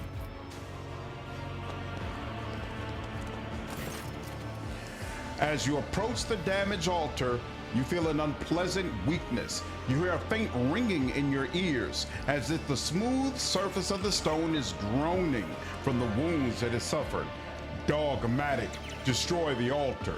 The sacred fire of my ship's orbital cannons will raise the palace to the ground before this cursed artifact can corrupt another soul. As you look up at the altar, the ringing in your ears intensifies for a moment. Rupturing your eardrums, the altar roars, threatening, promising to take thousands more with it, but you are deaf to its pitiful threats. You are interrupted by an anxious voice from the box. Lord Captain, do you read? The shuttle pilot reported the rescue operation and forces are on their way. What is your status? Are you alive? Come in. I'm alive, Victus. Prepare to depart. Copy, Lord Captain. And so it is. Ooh. Data meditation is terminated. With you at my side, Rough. victory is within our grasp. Rough, but victorious. That wasn't so difficult. The shards of the monstrous structure emit a barely perceptible ringing sound, or is it the whispers of otherworldly voices telling of change? We shall reclaim what is rightfully ours. He just has a regular Siphon Life Biomancer staff. Nothing special. It's just cargo. That's all, just cargo.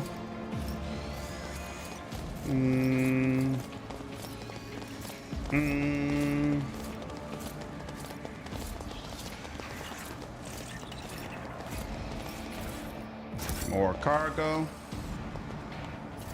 More cargo. Know your duty. Cruel Fate.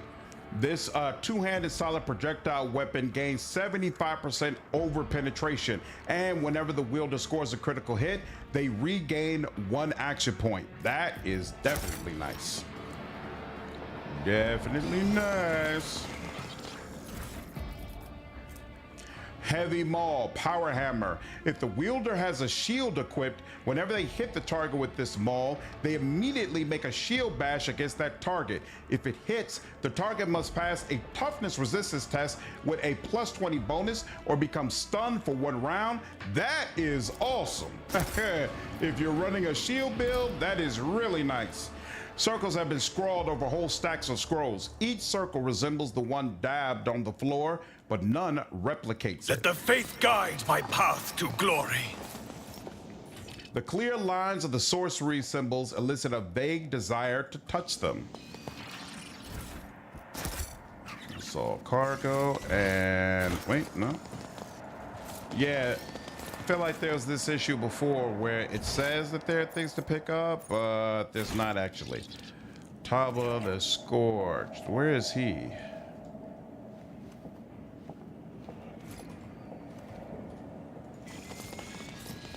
We are bound by the blood of martyrs. Yeah. Yeah, that's a really sweet maul incarnate, I agree.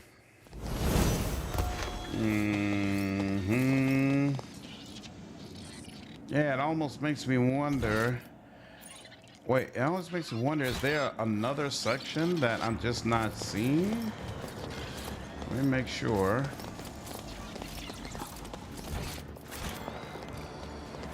Yeah, there's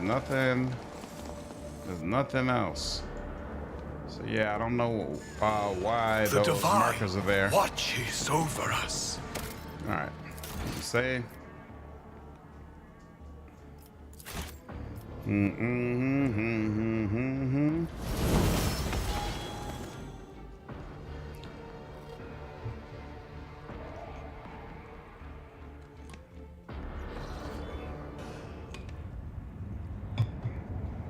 Excellent. Now we have to report back. Which will lead us to one other quest in one other expansion related quest in this area. Lord Khan interrupted by a knock.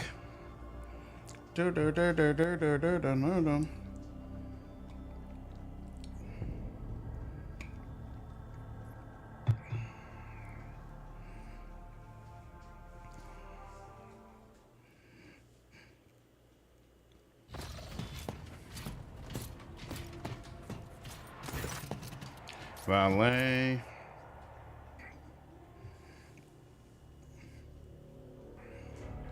This must be Cassia romance content.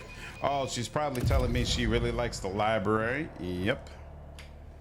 When I'm ready to take on, will you accept my feelings? Yep, she likes it. I dare not hope.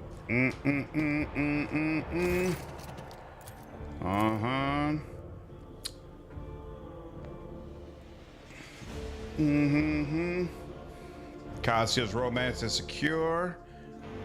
Jay's will be when I do more of her quests. I just haven't been doing any of the usual quests because we're focusing on expansion content right now. We'll get to the other stuff soon. You're still working on stuff? Why aren't you working on stuff? Oh, because you can't? Blocks Dark Sages. Do I want Dark Sages? Reputation with the Casbalika mission? I don't care about the Casbalika mission. So I am good with focusing on this instead. What's up with you? You're working on something. All right, that works for me. And now let's get back to, oh, you know what? Actually, let's check with him and see if there's anything new. I don't know how much profit factor I got from doing all this. There we go. And let's start with you. Looks like I got something additional. Hey, more reputation with them. Like that. But yeah, they're still like, your profit factor way too low, homie. Actually, no, I'm up to, I have enough profit factor for this reputation that I'm at. So I'm progressing properly. Trade all that and all right. Ooh, here we go. Something down there. Anything else ahead that I can get? Nope. It's like nothing. Let me check this again. Make sure there's nothing ahead that I'm missing. Nope. Rizzo, what's going on? Nope, nothing there. And probably nothing here either. A little bit. Hey, we're finally at level 1. I'll take it. I'll take it. I'll take it. All right, now let's get back to Dargonis.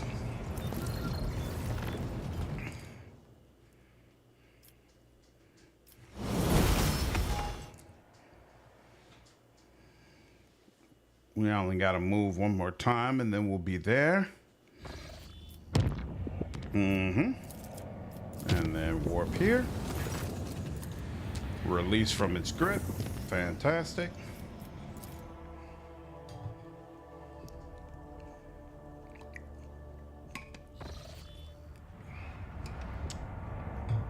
Ooh. Our ship lost some health. I have no idea how that happened. We haven't been in a ship battle, but okay. And I don't remember any of the transit things triggering something with the ship. Ooh. Colony reward, 4 people. Oh, was this the... Nope, that wasn't even the thing that I needed to start going this. Hey, okay. They're like, yo, we've been waiting for you. Less complacency or just more efficiency. I'll take more efficiency, thank you. And then... yeah, I want to go to the Administratum, I believe.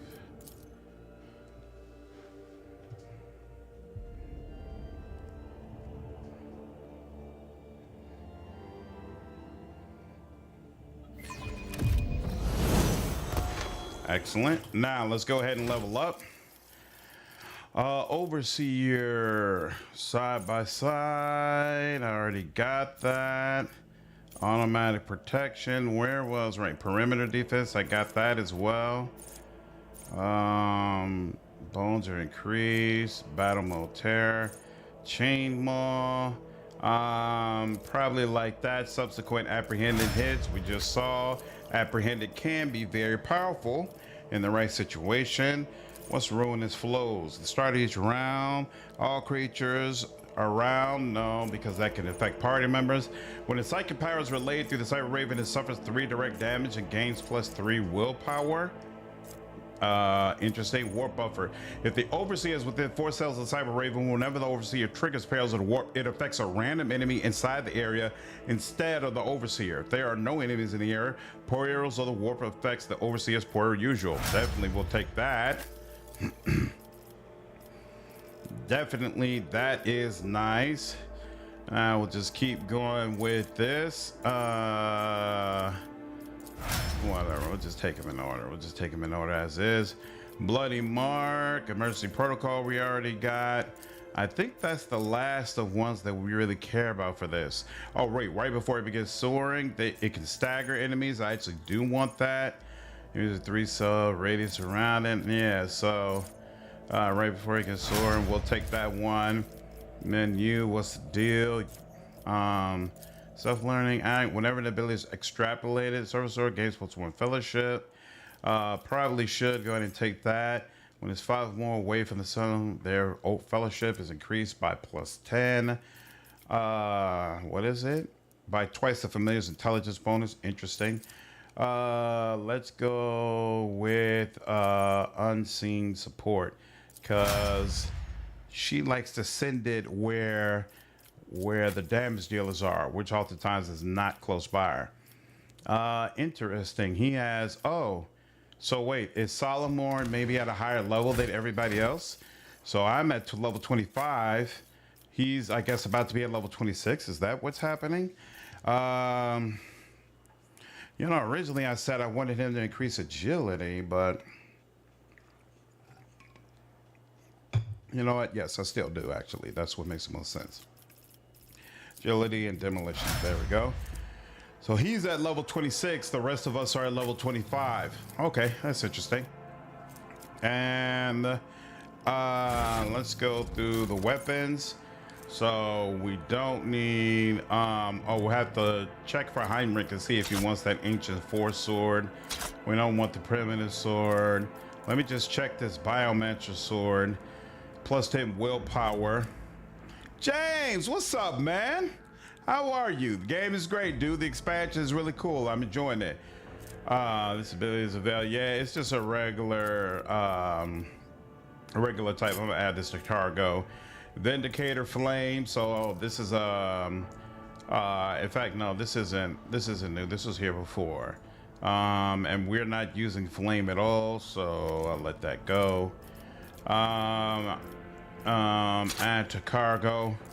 Now this sniper rifle is new and it's better than the hunting rifle we had on her, so we'll go ahead and give that to you.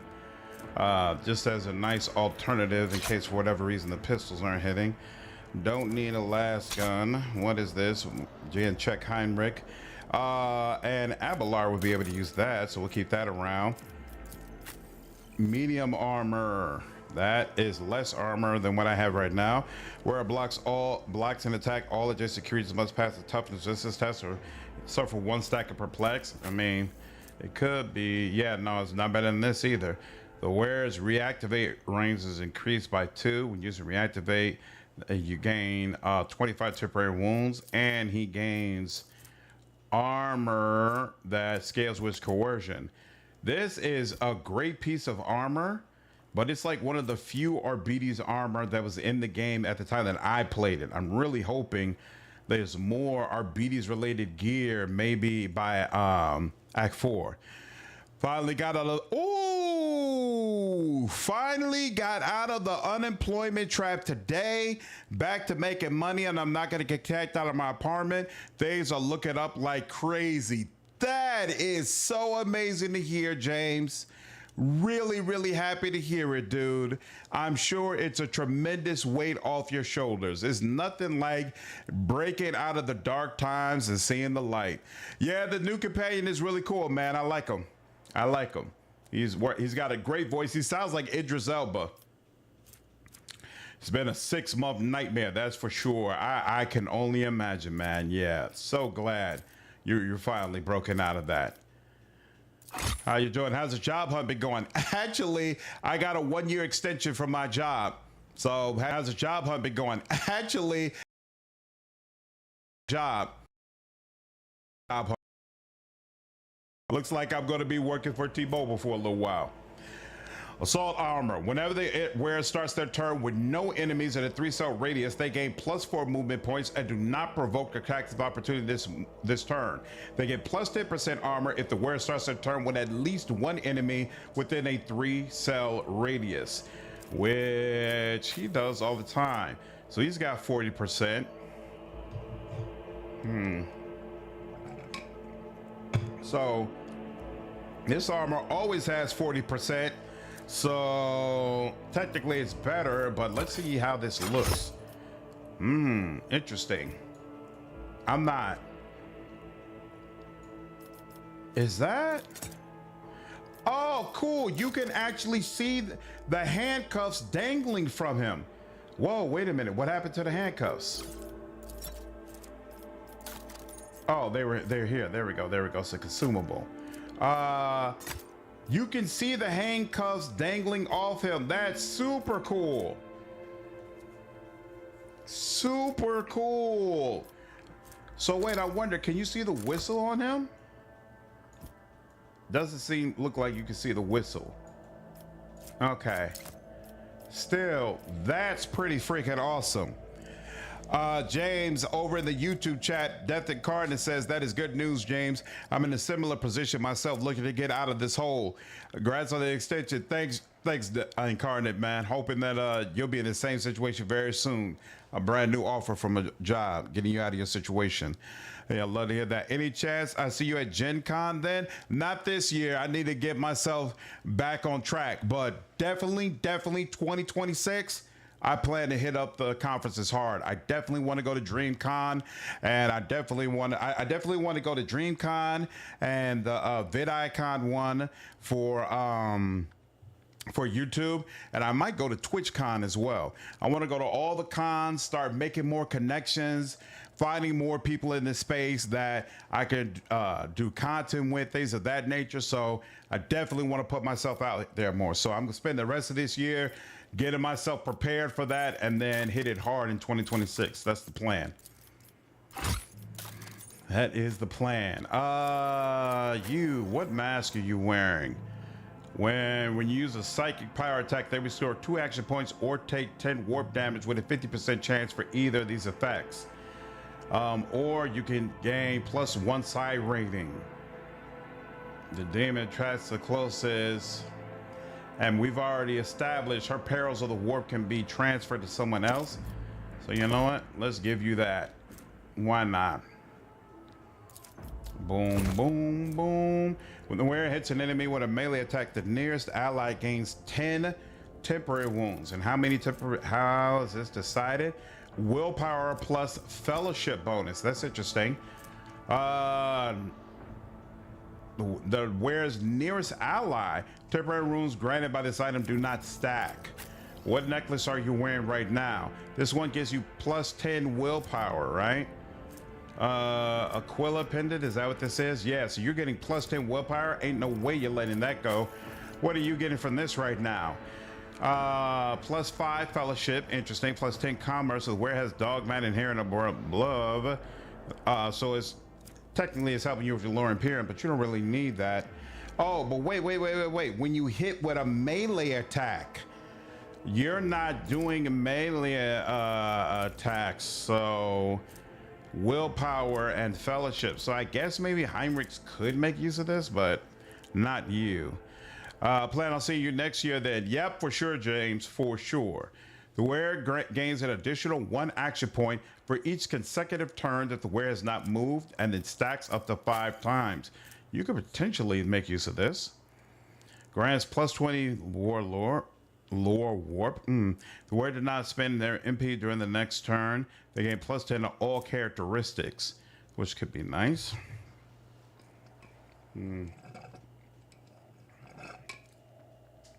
That +20 bonus to lore warp has been nice too, though. But here, we'll let go of that for now. We'll see how it is. The wearer ends their turn with an adjacent familiar. The familiar regains how many wounds? What's this scale with?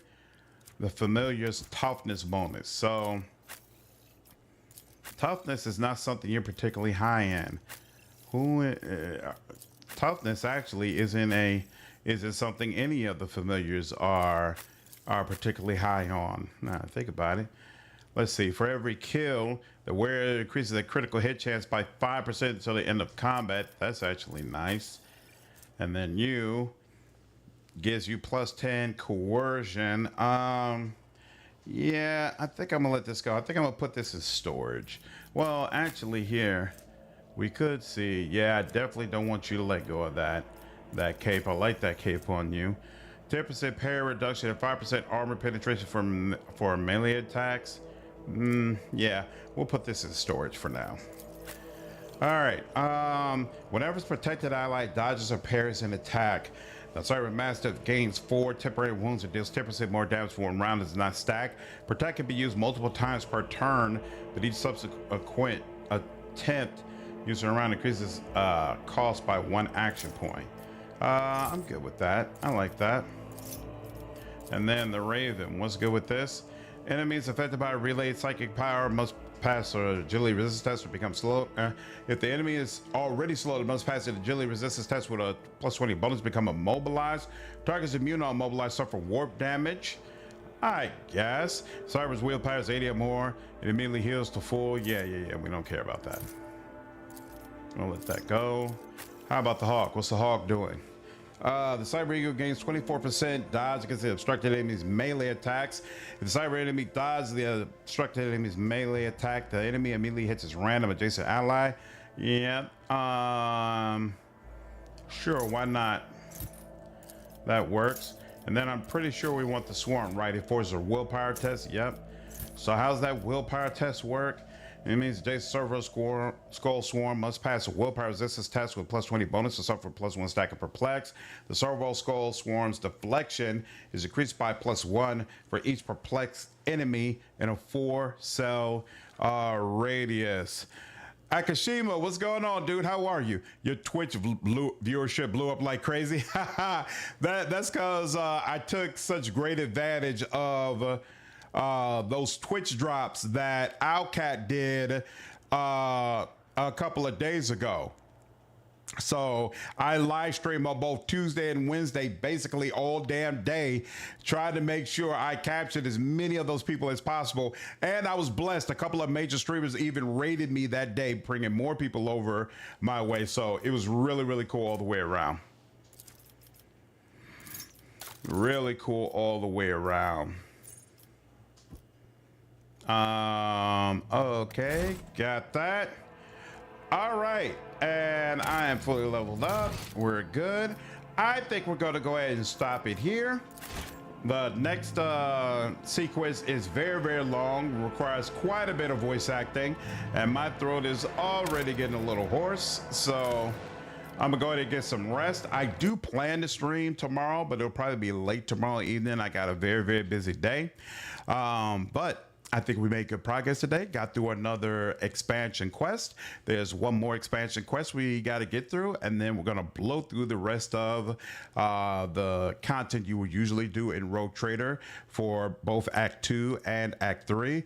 And then when we get back to Act 4, we'll have more expansion content coming. So hope you all are enjoying the playthrough so far. Hope you all are enjoying the drop items that you're getting. I'm having a fantastic time. Appreciate everybody coming through, and I'll see you all in the next stream. Take care.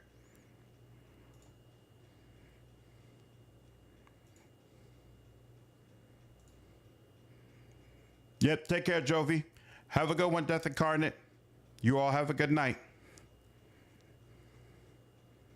40K bureaucracy next. Yep. You know it.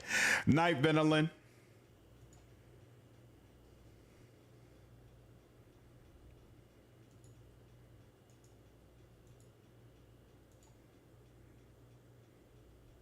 Take care, Sierra. Have a good one.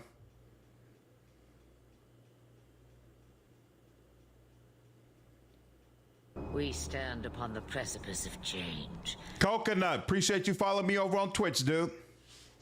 Night, Venolin.